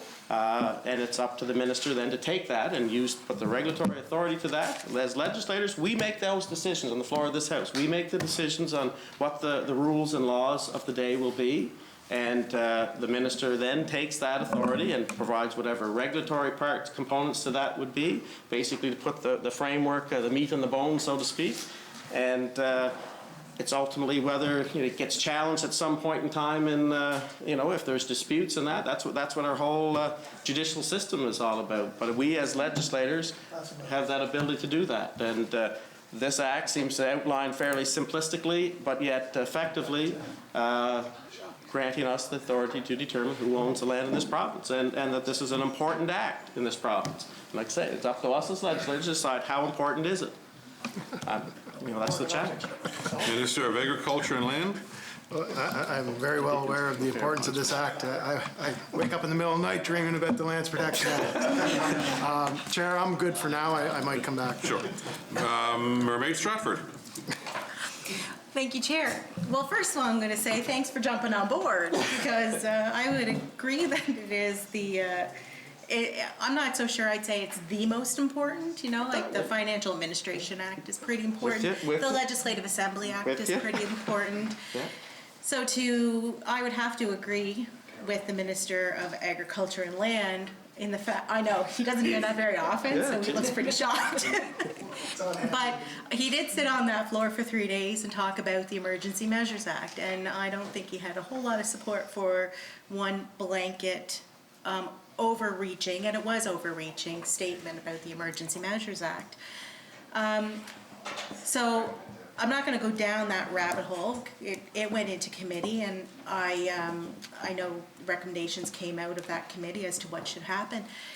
Has this been raised in the Natural Resources and Environmental Sustainability Committee, and was there a recommendation that came out based on that? Not specifically, no. No, this is simply legislation that I, as a private member, have taken on a challenge by, I'll say, one of the presenters to that legislative committee that says give some strength to the minister and under the legislation to find out who owns the land. And once again, seeking parliamentary counsel that this all our members have the authority to do, have drafted up a piece of legislation that I'm taking to the floor of this legislature to debate, answer any questions that would be had on it, and once again, it's up to the members of this legislature to decide if it's worthy or not. I'm trying to argue that it is, that it's simple, but yet it eliminates ambiguity and discrepancies in other acts. If you talk about the Emergency Measures Act, the proposal there was to basically give and grant the Executive Council unlimited authority, really, on many decisions. All this does is it grants that minister the authority under this act, that if there's a discrepancy between this act and another act, specifically, which there would be very few acts that, the minister mentioned a couple. Business Corporations Act would be another. So it's only over 3 or 4 different acts. So, I think in the general scheme of things, it isn't that far-reaching many factors as it pertains to land. And it's once again, it's up to the minister if he needs that authority in that particular case. If I was to argue my debate around the Emergency Measure Act, it was on a lot of things that really had no bearing on anything to do with the Emergency Measure Act. And if the minister had lots of issues, he's probably had time to bring any amendments to other pieces of legislation, which I know he did bring a few on, and we've corrected that, and that's good. It just, I would argue, this is a fairly important act in the province of Prince Edward Island. It's been long-standing debate since we became a province and previous to that. And I think this is an amendment to that act that grants a little more authority to the minister to clarify any of those ambiguities or discrepancies. Mermaid Stratford. Thank you, Chair. So I would typically, I mean, I've sat where you are and I understand that you know, it's a heated seat for the moments that you're sitting in that chair. And rightfully so, because we are making some pretty serious decisions, and so I think that the research that goes behind, you know, making the decision as a private member to bring a bill forward is incredibly important, and sharing what you learn while, like, prior to you sitting in that seat, gives the benefit to other members in order for them to share that same information so that they can make an informed decision. So can you list the conflicts that you've identified between the Lands Protection Act and any other statute? Well, the one is the Business Corporations Act, where there's already been an interpretation of that act that says that the minister couldn't disclose or find out who the shareholders are. You know, that's one that stems out, that comes out pretty obviously. The Privacy Act, I suppose, would be another one to a certain degree. Once again, it doesn't mean that the minister has to disclose who the landowner is, but the minister should be able to find out who the landowner is before they make recommendations to Executive Council, which is in confidence, and so, you know, as far as the decisions that they make. So like I say, it's not, I think, once again, I would say it's not impinging upon those disclosures. Mermaid Stratford. Thank you, Chair, and thank you for that. So do you believe, I mean, and I'm going to ask you as a former Minister of Agriculture, because you're privy to a lot of information when you were former Minister. And I would ask you is there anything that, you know, that would lead you to believe that there's conflicting or competing clauses between the Business Corporations Act and the Lands Protection Act? Certainly in my time as minister, I would say there isn't, but it has been stated that there is. Well, the minister didn't release that information at this point, and that's his prerogative to do that, so. We know who the shareholders are, we just can't release the private information. And I know they made a decision, but there was a point in time where the decision was made that the Corporations Act was impinging upon finding out who the shareholders were. That was a comment that was made at some point. Just help simply correct that. Since then, the minister has made a decision and has made the ability to correct that land holding issue. I commend him for that, if that was the case. I don't necessarily have to know who all the shareholders were. I put my faith in the Minister of the Crown that they're making the best interest of Islanders to determine whether the land limits were exceeded by a particular company, corporation, or shareholders or not. Mermaid Stratford. Well, I'm just going to simply say, like, I mean, one thing I've been asking for is this report to be released, and I did send a letter to the Natural Resource and Environmental Sustainability Standing Committee, because I don't feel like anybody can make a firm decision on any piece of legislation that has to do with land or corporations until we see what the outcome of that investigation was. And member, I recognize what you're trying to do. I think I've asked enough questions on the floor and put forward enough concerns here on this floor to state my concern about the Lands Protection Act and how it's you know, being upheld at this point in time.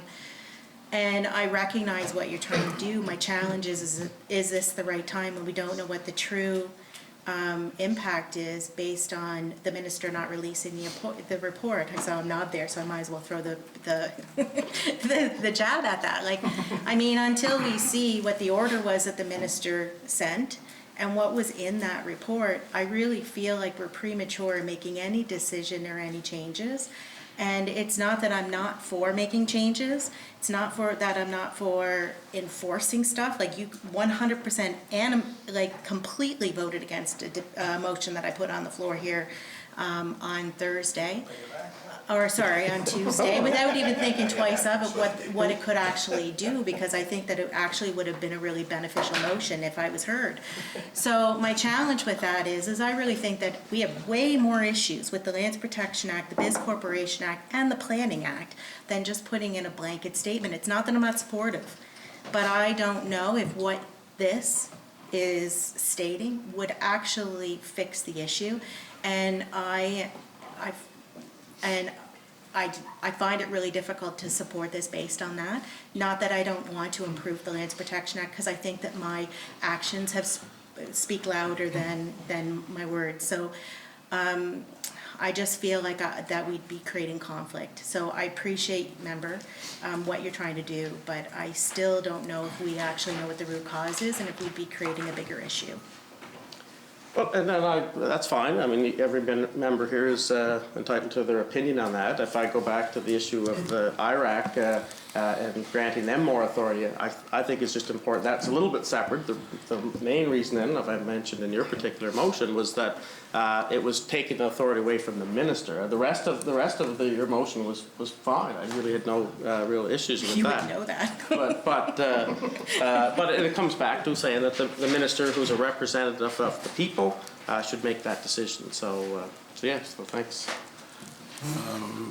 You finished? I'm good, thank you. Okay. Minister of Transportation. Thanks, Chair. Just on seeking legislative counsel, I know you said you come up with the idea and you sought legislative counsel. My experience in opposition is legislative counsel wouldn't give you advice, they would just write up anything. So no matter what I said, they would write it up for me, but they wouldn't tell me if it, that's the way it had always been in the past. And actually I was told that right up front through Leg Council when I had stuff written, when I asked for opinions, they'd be like, well, that's not what we're here for. We're just here to write the legislation. So were they able to offer you advice on this? Well, as far as I had my conversations with Mr. Ferguson, who's our parliamentary counsel in this legislature. He is writing what my intentions are to make it legal in the intention side of it. He's a QC, he's a high-ranking legal person. I'm not an expert in law myself. That's why that person is in the position to support us members to make sure that it's as legal as it can. But once again, we as legislatures determine what's the rules and laws would be. Correct. It is ultimately up to eventually determine how accurate that is. If there's a challenge to it, it goes to the court.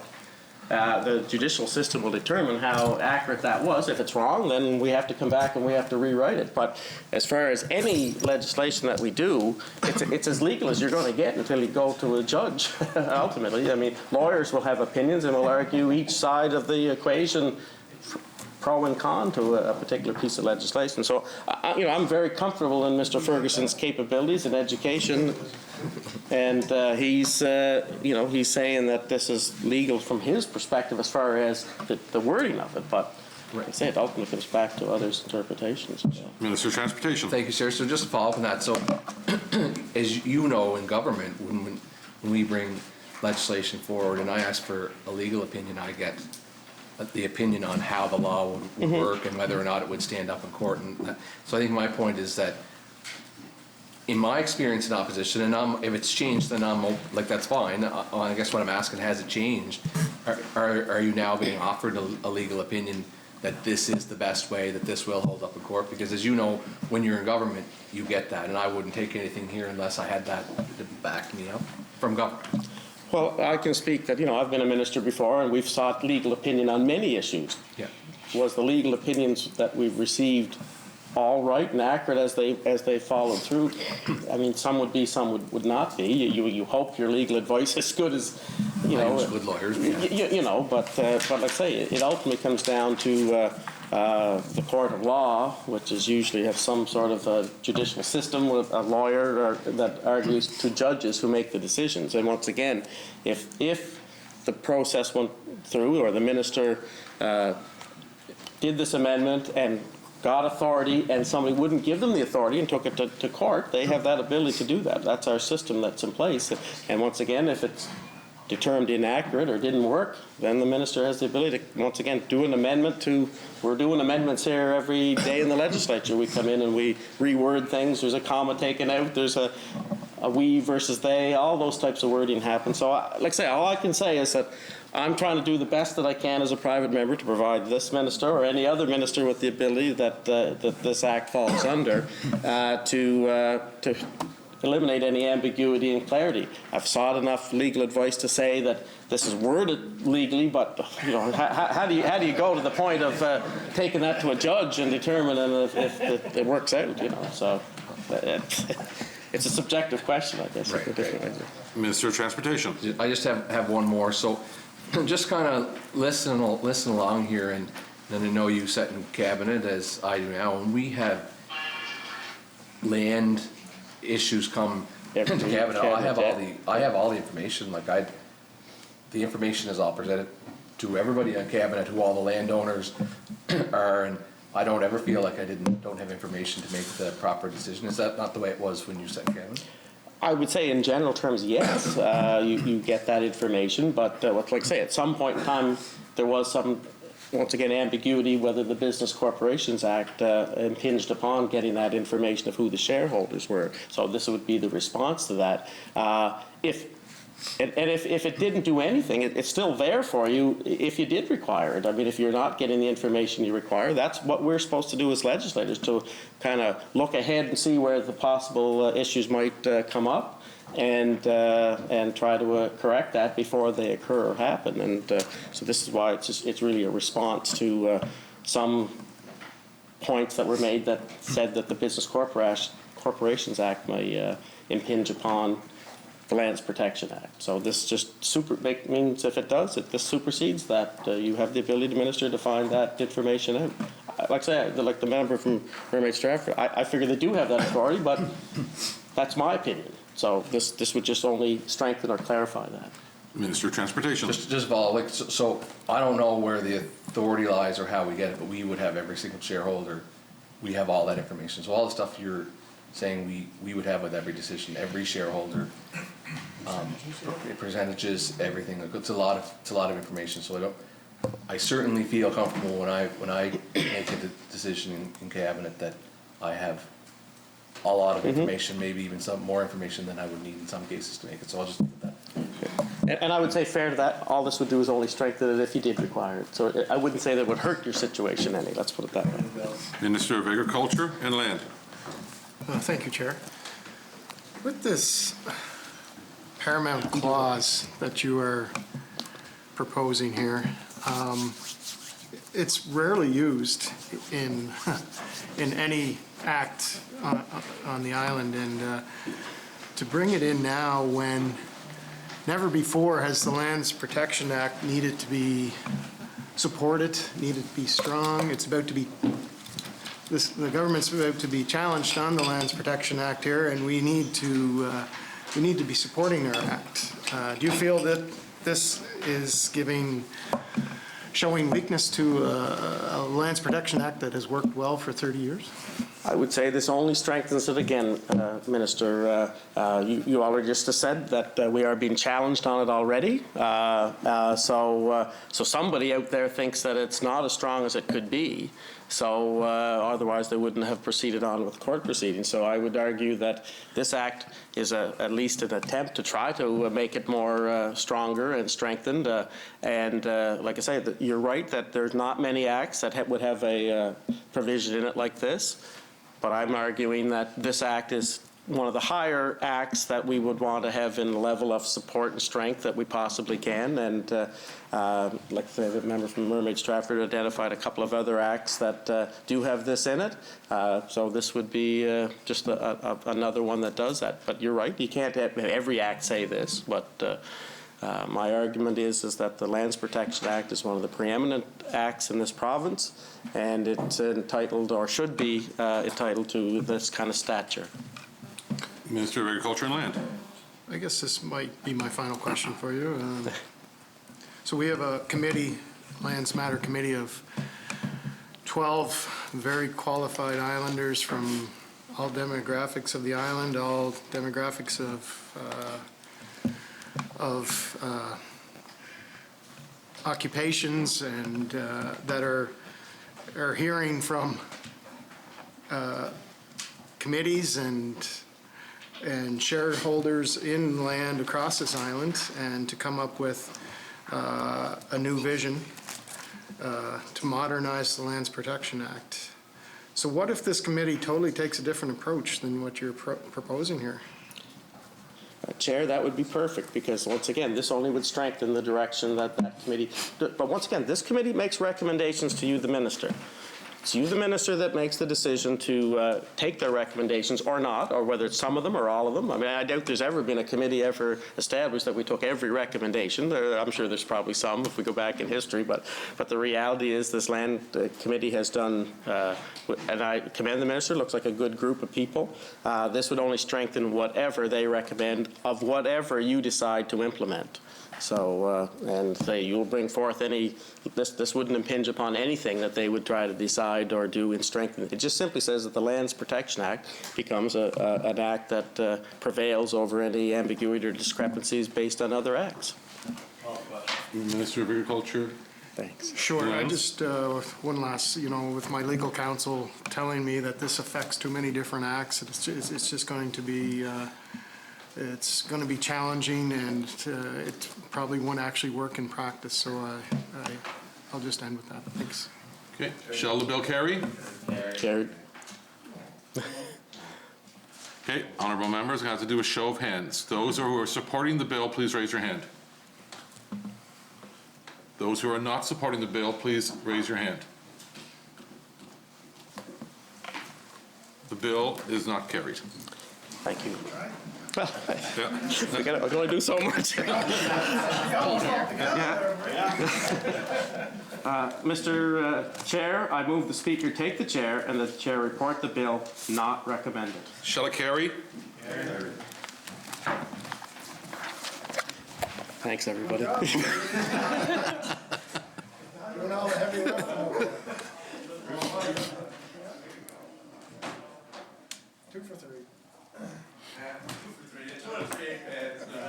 Meatloaf, yeah.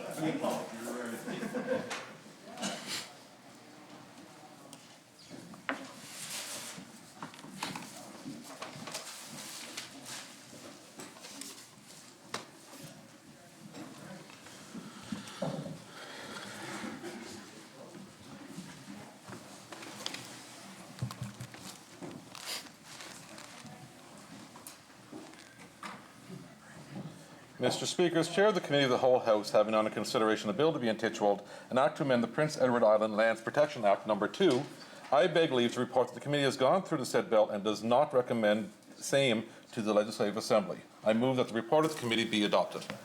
Shall it carry? That's fine.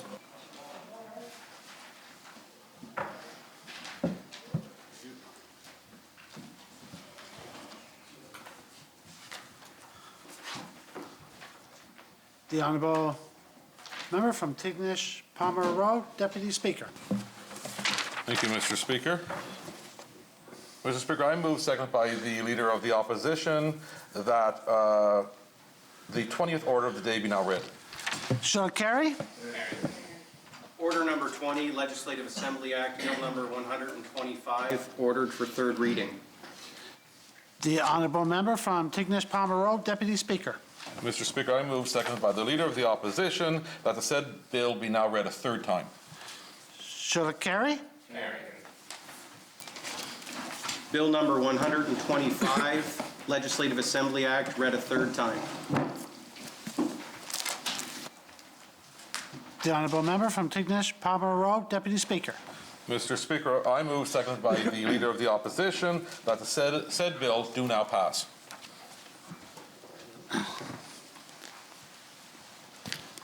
Honourable members, this is a bill introduced by the leave of the House, read a first time, read a second time, committed to a committee of the whole House, reported, agreed to, without amendment, read a third time, and is now moved that the bill do not pass. All those in favour say yea. Yea. Contrary, nay. Honourable members, bill is passed.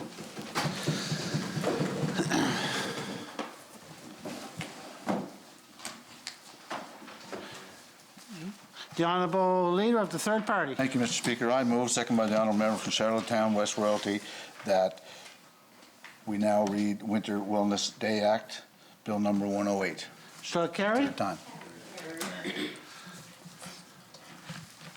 Order number 16, Winter Wellness Day Act, Bill number 108, ordered for second reading. The Honourable Leader of the Third Party. Thank you, Mr. Speaker. I move, second by the Honourable Member from Charlottetown, West Royalty, this committee resolve itself into committee of the whole. Read a second time. Oh, sorry, the bill be read a second time. Shall it carry? Bill number 108, Winter Wellness Day Act, read a second time. The Honourable Leader of the Third Party. Okay, try this again, Mr. Speaker. I move, second by the Honourable Member from Charlottetown, West Royalty, this committee resolve itself to committee of the whole House. Shall it carry? The Honourable Member from Tignish, Palmer Road, Deputy Speaker, to chair the committee of the whole House, please.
Now in a committee of the whole House to take into consideration a bill to be entitled Winter Wellness Day Act.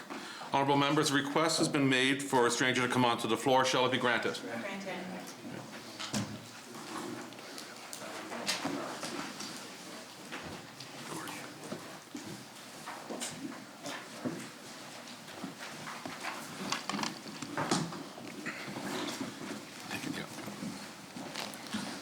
Good afternoon. Would you please state your name and maybe give us a brief description of who you are and why you're here today? Right. Hello, everyone. My name is Robbie Robinson. I am currently a professional basketball player on the island for the Island Storm. I think it's the province's only professional sports team, and just excited to come help promote the act with Gord today. I live in Crapo, surrounding the community, and again, a new resident with a growing family, and just looking to help Gord promote this act. Great. Well, thank you very much and welcome. Promoter, would you like to commence with a brief statement on the bill's intent? Thank you, Chair. Yeah, Winter Wellness Day, this is putting a spotlight on physical activity and wellness at our educational levels. I think that everybody knows that I'm an advocate for active living and wellness, and we always have to do more. And we have to send I'm hoping to send a message today to the kids that wellness needs to be fun, it needs to be active, and we can do it holistically across the province. This bill was inspired in Hunter River, actually. I think in the Minister of Education's district or the Premier's district. They do a winter carnival day, and I've been lucky enough to participate for the last 7 or 8 years, and it's unbelievable to see the amount of joy at a difficult time of the year, which would be the 3rd week in January. Everything is surrounded about wellness, mental health, activity, and they really set the tone for what this symbolic act and this act will hopefully symbolize. And I really think we always talk about upstream levels of health, and this is a great start where we can get kids active holistically across the province from tip to tip. And I hope you have some good questions and a good discussion today. Thank you. Thank you very much, Minister of Education. Thanks, Chair, and thank you, member, for bringing this bill to the floor. Part of me thinks it would have been a good motion actually to speak to as opposed to a bill, but we'll get into that in a second.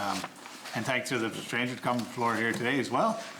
I wanted to start off by saying that, especially when I look at the purpose of this act, I definitely agree with that. I mean, if we read through it, you know, encouraging participation in physical activities for health and well-being, recognizing physical activities essential for healthy growth and development, recognizing that can have a positive impact on physical fitness and lay the foundation for healthy, productive lives, and then reducing sedentary behavior to enhance well-being.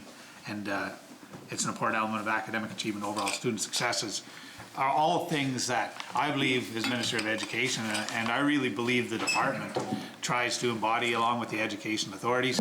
And I had a conversation with the Minister of Health and Wellness as well, and those are the sort of things, of course, he is actually mandated to do. I think it would match up perfect. So I did contact, of course, my department and had them take a look at the bill, and their first comment was, you know, we already have different days that we celebrate. You know, we have like a pink shirt day for bullying. We have a family literacy day. We have a French week. And we don't legislate these. And it's not something we really need legislation for per se, to have these special days. You mentioned the Winter Carnival. I know, of course, being, I'm not the MLA responsible for Hunter River at this point, the Premier's, but I was many years, and so I'm familiar with their Winter Carnival Day. Great thing indeed. So again, we didn't need legislation for that either. There's a lot of things can be set through policy. So I guess that's my first question to you is, why do you think this needs to be legislation as opposed to, you know, when I talk to the folks that run education on the island, they're saying it could just be designated through policy. Thank you for that, Minister, and I appreciate those words, and I think, like I said in my opening, that we are struggling with wellness. We're struggling right now, and there's no better way to do this uniformly across the province than have it legislated. It's a positive thing for students. It's a positive thing for schools. It's at a very difficult time of the year, especially now. This would be a huge move for us to say, hey, you know, our kids' wellness, our kids' activity there's nothing more important. And I think that having it in this format is the right way to go. And I appreciate your question. Minister of Education and Lifelong Learning. Thanks, Chair. So one thing that the department immediately said, and the Minister of Health and Wellness also offered, was, you know, would like to really invite you to dialogue with the Department of Education and Lifelong Learning, as well as the education authorities, the Public Schools Branch, Commission Scolaire de Langue Française, and really just talk about your expectations as outlined in the bill, and share thoughts on how we could do this and how we could fulfill this within the education authorities. I really think we could come up with something like a Wellness Wednesday, maybe something that doesn't just happen once once a year, but happens every Wednesday. You know, maybe we can talk about taking the Winter Carnival and making that more island-wide. I'm sure the creative folks in the Department of Education and Education authorities have lots of great ideas as well. So we would love to meet with you to see if we can put your idea into action. Like I said, probably not in the form of a bill, though. Are you open to that? I think that anything that you're discussing needs to be done in association with this piece right now. This has been on the floor for a very long time in the order papers, and I firmly believe that we have a lot of work to do, and this will be a great start. It's a positive start. It's 20 minutes out of the school day. You can imagine every child in Prince Edward Island exercising for 20 minutes a day, doing something. You know, the details of it can be worked out at the school level, and we'll leave it open to that. But to have such a symbol, or when it comes to healthy living and activity, is in my mind well past overdue, along with the suggestions you made, Minister. Minister of Education and Lifelong Learning. Well, thank you, Chair. And one thing that that the department really wanted me to relay to you is that, in fact, it is our policy to make a very deliberate effort, you know, to incorporate movement into the day, the student's day, right now. Even if they don't have physical education, of course, we have the physical education curriculum, which is mandatory and through our systems. But even outside of that, they encourage movement breaks during structured lessons, so the students aren't seated for extended periods like we are in the house. We need some of them here, and incorporating movement into lessons, putting lessons to work up on the wall. That way you can stand up when you go and review it, that sort of thing. Member, have you engaged with our education authorities or the front line, you know, of education to talk about what they do right now to incorporate wellness into the system? Great question. Thanks, Minister. Yes, and I've been to almost every school in Prince Edward Island several different occasions and trained thousands of kids. And every time that I was there, they seem to have a really good time, and they want things like this. And in addition to that, Minister, you asked me about consultation. I have consulted with various doctors in physical activity, and I've also I have a message from your director, Norbert Carpenter, that says thank you for this. It sounds like a great initiative. So I'm not sure if you consulted, but it's well past overdue for this. This is a good act that we can build momentum with, and I do believe you need to consider supporting this. Minister of Education and Lifelong Learning. Excuse me, Chair. Oh, sorry. And thank you, Chair. Sorry. Our stranger on the floor would like to respond. Sorry about that. Piggybacking also what Gord was saying is, you know, getting the ball rolling, hopefully leading towards a healthy society. You know, when you have a healthy society, it curbs a lot of things. You know, curbs preventable diseases, you know, cardiovascular diseases, obesity, things that can become rampant very quickly within a community. So, you know, I also, again, just very excited to help promote this and see if you guys can get the ball rolling. Welcome. Minister of Education and Lifelong Learning. Well, and this is a great initiative, and we definitely need to incorporate this kind of fitness and you know, wellness type activities into our school system. We need to improve on that for the very reasons you say. And this is why I really think what I'd like to see is the member and you know, the stranger, if you want to come and speak with the education authorities too, let's look at how we do this in an even more robust format. Instead of just once a year, let's do Wellness Wednesdays. Let's do this on an ongoing basis. Let's look at how we can really make a difference. Like once a year is good, but I think once a week would be even better, right? So I think there's an opportunity here. I think that the education authorities, you quoted the director of the public schools branch. I think we're open to it.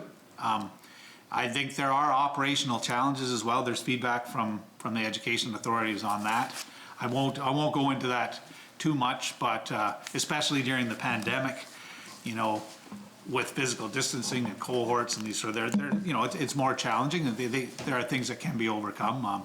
They're saying, you know, sometimes there's challenges in the middle of the winter with doing it then. Of course, that's also one of the times when you might need it most, but I think I'll leave it there, Chair, and just say that I think we can do even more than a Winter Wellness Day. I don't think we need it in legislation as a bill, and I'd love the member to come and we'll work on this, and I'd love to say that, you know, maybe even by the time this Winter Wellness Day would have come around in the winter of 2021, maybe we'll have something that we can announce together. Montague Kilmuir. Thanks, Chair. It says provides it the last Friday in January. So that's the day that the 20 minutes would fall on? Is that? Yes, that would be the day for winter wellness, yeah. I'm just, the only question I have is that right around the high school exams? I'm just curious if it was pushed like into February, are they going to be in high school at that time? You know, like there's usually the switch over between terms, semesters. Yeah. We can definitely look into that, or, you know, I do believe, yeah, I mean, that might be. Did you look at the school schedule? I'm not saying it's a bad thing, I'm just. Yeah, or it could, we could. kind of miss the point of when the day, it felt like when we have that day that half the high schools aren't even in class. Sure. But. Sure, I'll take that under advisement for sure. Cornwall Meadowbank. You know, it's, I think, you know, we heard this morning the Premier describing his, you know, his venture into the spa and down the stairs, and you know, I think we talk a lot about mental health and mental capacity as far as students. We talked about the school food lunch program, how beneficial that is to students. 20 minutes is not asking a lot of the school system, and I'm glad Norbert commented on it. But what it is doing and what it will do is it will put a light on how important physical activity is for young adults or children. So I think it's just as important to have a piece of legislation that actually says we recognize the importance of physical activity. I don't think there's a gym teacher in any of the school system that would refute that. And just as importantly, we put it in legislation because we know and we care about the children and the effect that physical activity can have on them positively. So I think, you know, it's as much as important about just recognizing it is as the actual bill itself. Thank you. Do you want to speak to that? Yeah. To speak to that, I actually have been volunteering at Stone Park Middle School, and you know, I actually spoke to the girls that I'm working with regarding that issue, and a lot of the kids, you know, sidetrack on the subject. They don't believe that they can aspire to do whatever they are dreaming for, especially if it's involved with sports. And so, again, getting the ball rolling, you know, making sure the kids are active can curb that and start to combat that a little bit. Again, not that everyone is aspiring to be a professional athlete, but the things that sports and being active does for you life-wise, or speaking lifelong, it's you know, bar above none. Discipline, timeliness, punctuality, you know, a lot of different things that they're able to carry into their life and be, you know, productive citizens and people like you guys are here. So. I'm fine, Chair. Leader of the Opposition. Thanks, Chair. I really appreciate you bringing this to the floor today, member, and thanks, Robbie, for being here. It's lovely to meet you and to hear you speak so eloquently on this matter that obviously is you're very passionate about. It's lovely. A couple of questions, and I guess I'm echoing some of the things that the Minister of Health and Lifelong Learning said, but before I get into that, you know, WHO definition of health is the complete state of physical, mental, and social well-being, not just the absence of disease or infirmity. So it's a very positive, proactive statement about what wellness really is. And I appreciate that physical activity is an important part of that wellness, one of the ingredients of wellness. And in Scotland, there is a program, I'm not sure if you're aware of this, it's called the Daily Mile. I've never heard of that. It's a program that started in a primary school in Stirling in Scotland by a teacher, and she encouraged her class to take 15 minutes every day to go out in the yard and to walk or run, you know, as much as they were able to. And it's very quickly spread to go throughout the whole country and beyond, actually. And I'm not saying that every primary school in Scotland does it, but it's a very widespread program now. It wasn't legislated, it wasn't, you know, it didn't come from a piece of legislation. It was just an initiative by a teacher who cared about the well-being of her kids. And I'm wondering why that, to me, seems like a much more substantial and something with the likelihood that it would actually create some true life-changing experiences for kids, rather than 20 minutes on one day a year, to have a program that is consistent, daily, and would become part of that routine. Robbie, you talked about timeliness and that sort of discipline that comes with a daily routine, and I'm wondering whether you feel that once a year is actually going to accomplish what you hope that it would. Thank you for the question, member. And like I said before, it's the symbol of this. I'm so happy to say that we need more physical activity. It's never going to be enough. But one of the things that we fail at is, and we will continue to fail at, is saying, hey, you need this. We have to make it fun. We have to give this to the schools to say, hey, you know what? Your school can challenge another school to get more physically active. If we have an entire province of children getting active, okay, just on one day a year as a symbolic gesture, it's a start. Right now, we saw that the Minister of Education had 3 distinct things to keep our Islanders active during the pandemic, and one of them was wellness. And if you look at the stats from that program, no children were really active, or very few children across the province. But let's change that. We need to do it now because we are in a pandemic, and we need something this year especially to start and that kids can roll on. But I agree that the 150 minutes, the information from Dr. Mark Trombley that I have, it's not enough, and we will always need more, but this is a symbolic start for Prince Edward Island. This is very, very important. Roommate Stratford? I don't know how to say this, but we've exceeded time, so can I adjourn debate? Honourable members, it was agreed upon that we would revert to opposition time at 10 minutes to 5, or 4:50. Call the vote?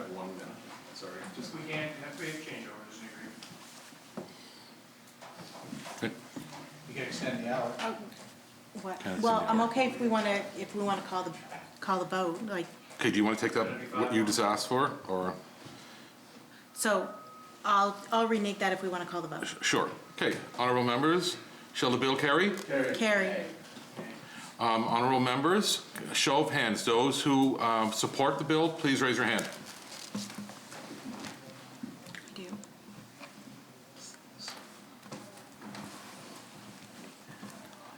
Okay, those who are not supportive of the bill, please raise your hand. We have a tie. Do I get to break it? Ladies and gentlemen, the bill's gonna pass.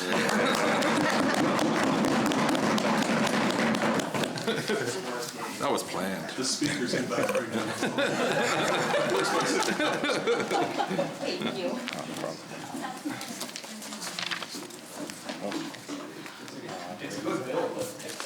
I move the title. Winter Wellness Day Act, shall it carry? Carry. I move the enacted clause. Be it enacted by the Lieutenant, sorry. Whereas in each year, the last Friday of January is commonly known as Winter Wellness Day, and whereas this Assembly wishes to increase awareness among Islanders of the significant benefits of physical activity for children and youth, and whereas in 2018, the Chief Public Health Officer released the Prince Edward Island Children's Report 2017, which addressed wellness-related concerns, and whereas physical activity is a critical component of ensuring that island schools are healthy places to learn, and whereas studies have shown that when the physical health and well-being of students is supported, their academic academic achievement improves as well. And whereas this Assembly wishes to mark the day with in-school initiatives celebrating and promoting the importance of physical activity, and whereas this Assembly is committed to ensuring the public schools students on Prince Edward Island have plenty of opportunities and sports to be physically active, and whereas declaring the last Friday of January to be Winter Wellness Day will further encourage island students to participate in physical activities and contribute to their own health and well-being. Therefore, it be enacted by the Lieutenant Governor and the Legislative Assembly of the Province of Prince Edward Island as follows. Shall it carry? Mr. Chair, I move the Speaker take the chair and the chair report the bill agreed to without amendment. Shall it carry?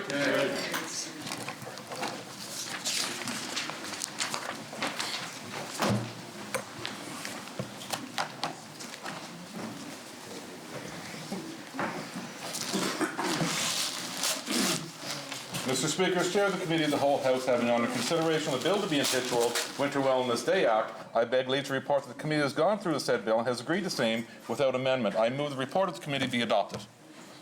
Shall it carry?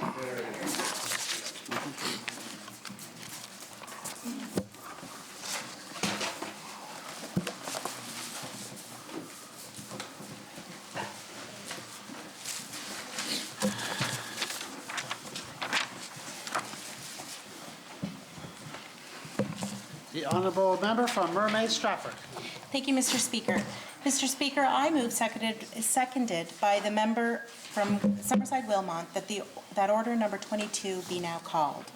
Shall it carry? Carry. Order number 22, Net Zero Carbon Act, Bill number 127, ordered for third reading. Shall it? Oh. Sorry. Mr. Speaker, I move seconded by the member from Summerside Wilmot that Bill 127, the Net Zero Carbon Act, be recommitted to the Committee of the Whole House for the purpose of correcting several numbering errors. Shall it carry? Carry.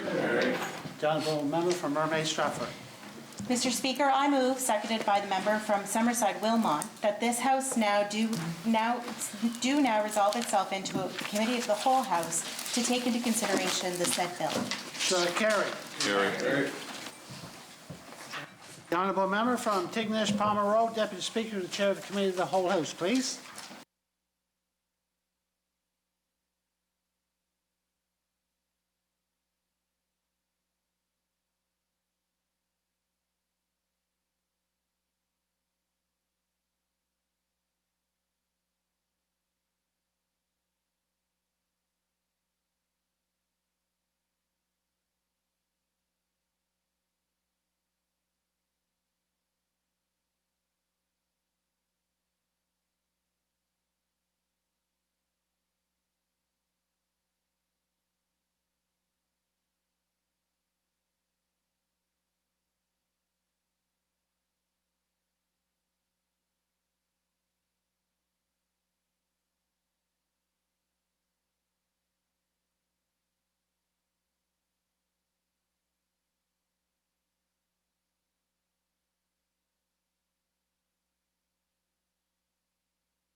The House is now in a Committee of the Whole House to take into consideration a bill to be entitled Net Zero Carbon Act.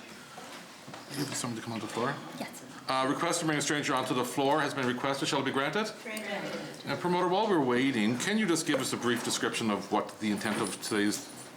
Yeah, thank you, Chair. Today we're returning to Committee of the Whole for the very narrow purpose of correcting some numbering errors in Bill 127, the Net Zero Carbon Act.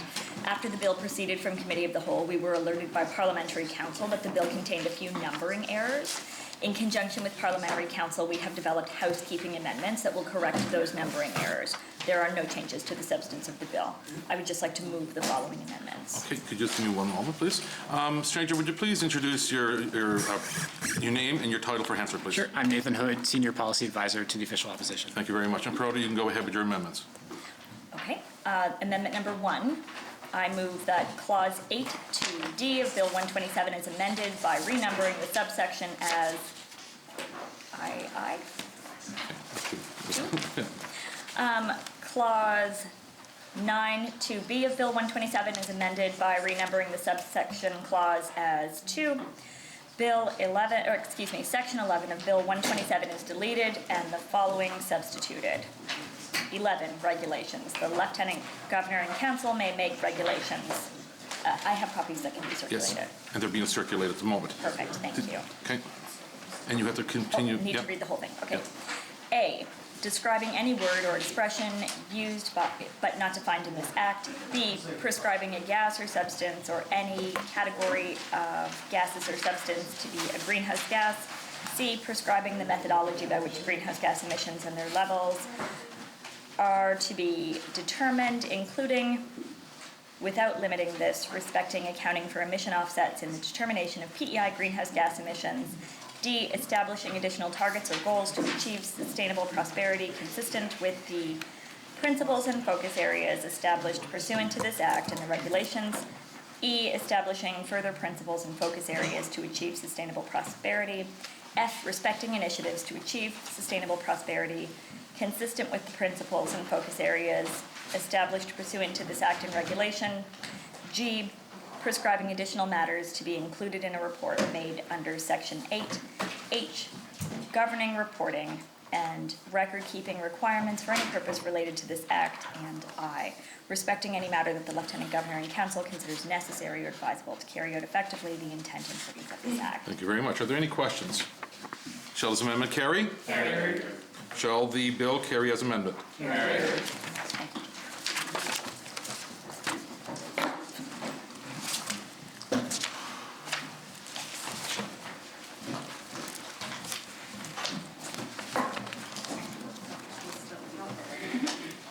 I move the title. Net Zero Carbon Act.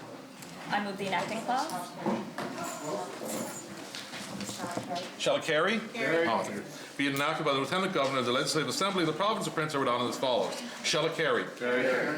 I move the enacting clause. Net Zero Carbon Act. Enacting clause. Shit. Pardon me? I just said that. Okay. Mr. Chair, I move the Speaker take the chair and the chair report the bill agreed to with amendment. Shall it carry? Carry. Carry.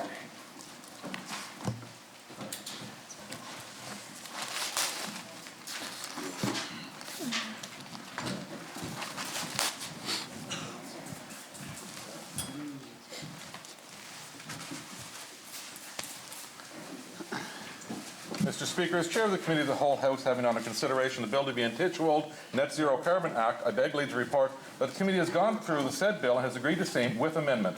I move that the report of the committee be adopted. Shall it carry? Carry. Perfect. You don't want that one, right? Okay. The honourable member from Mermaid Stratford. Mr. Speaker, I move, seconded by the member from Summerside Wilmot, that order number 22 be now called. Shall it carry? Carry.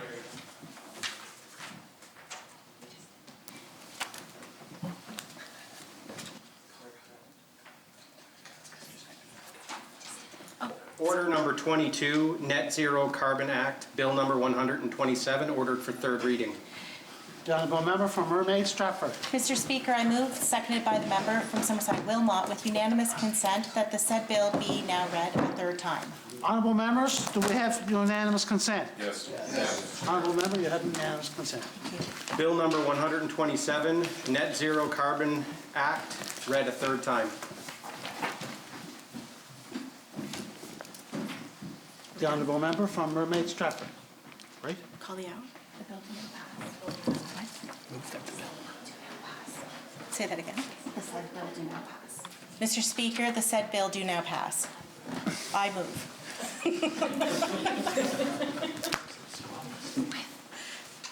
Honourable members, this is a bill introduced by leave of the House, read a first time, read a second time, committed to the Committee of the Whole House, reported, agreed to, without amendment read a third time and is now moved that the bill do now pass. All those in favor say yea. Yea. Contrary? Nay. Honorable member, bill has passed.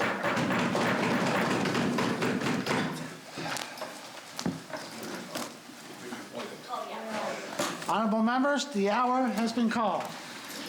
We will recess until 7 o'clock this evening.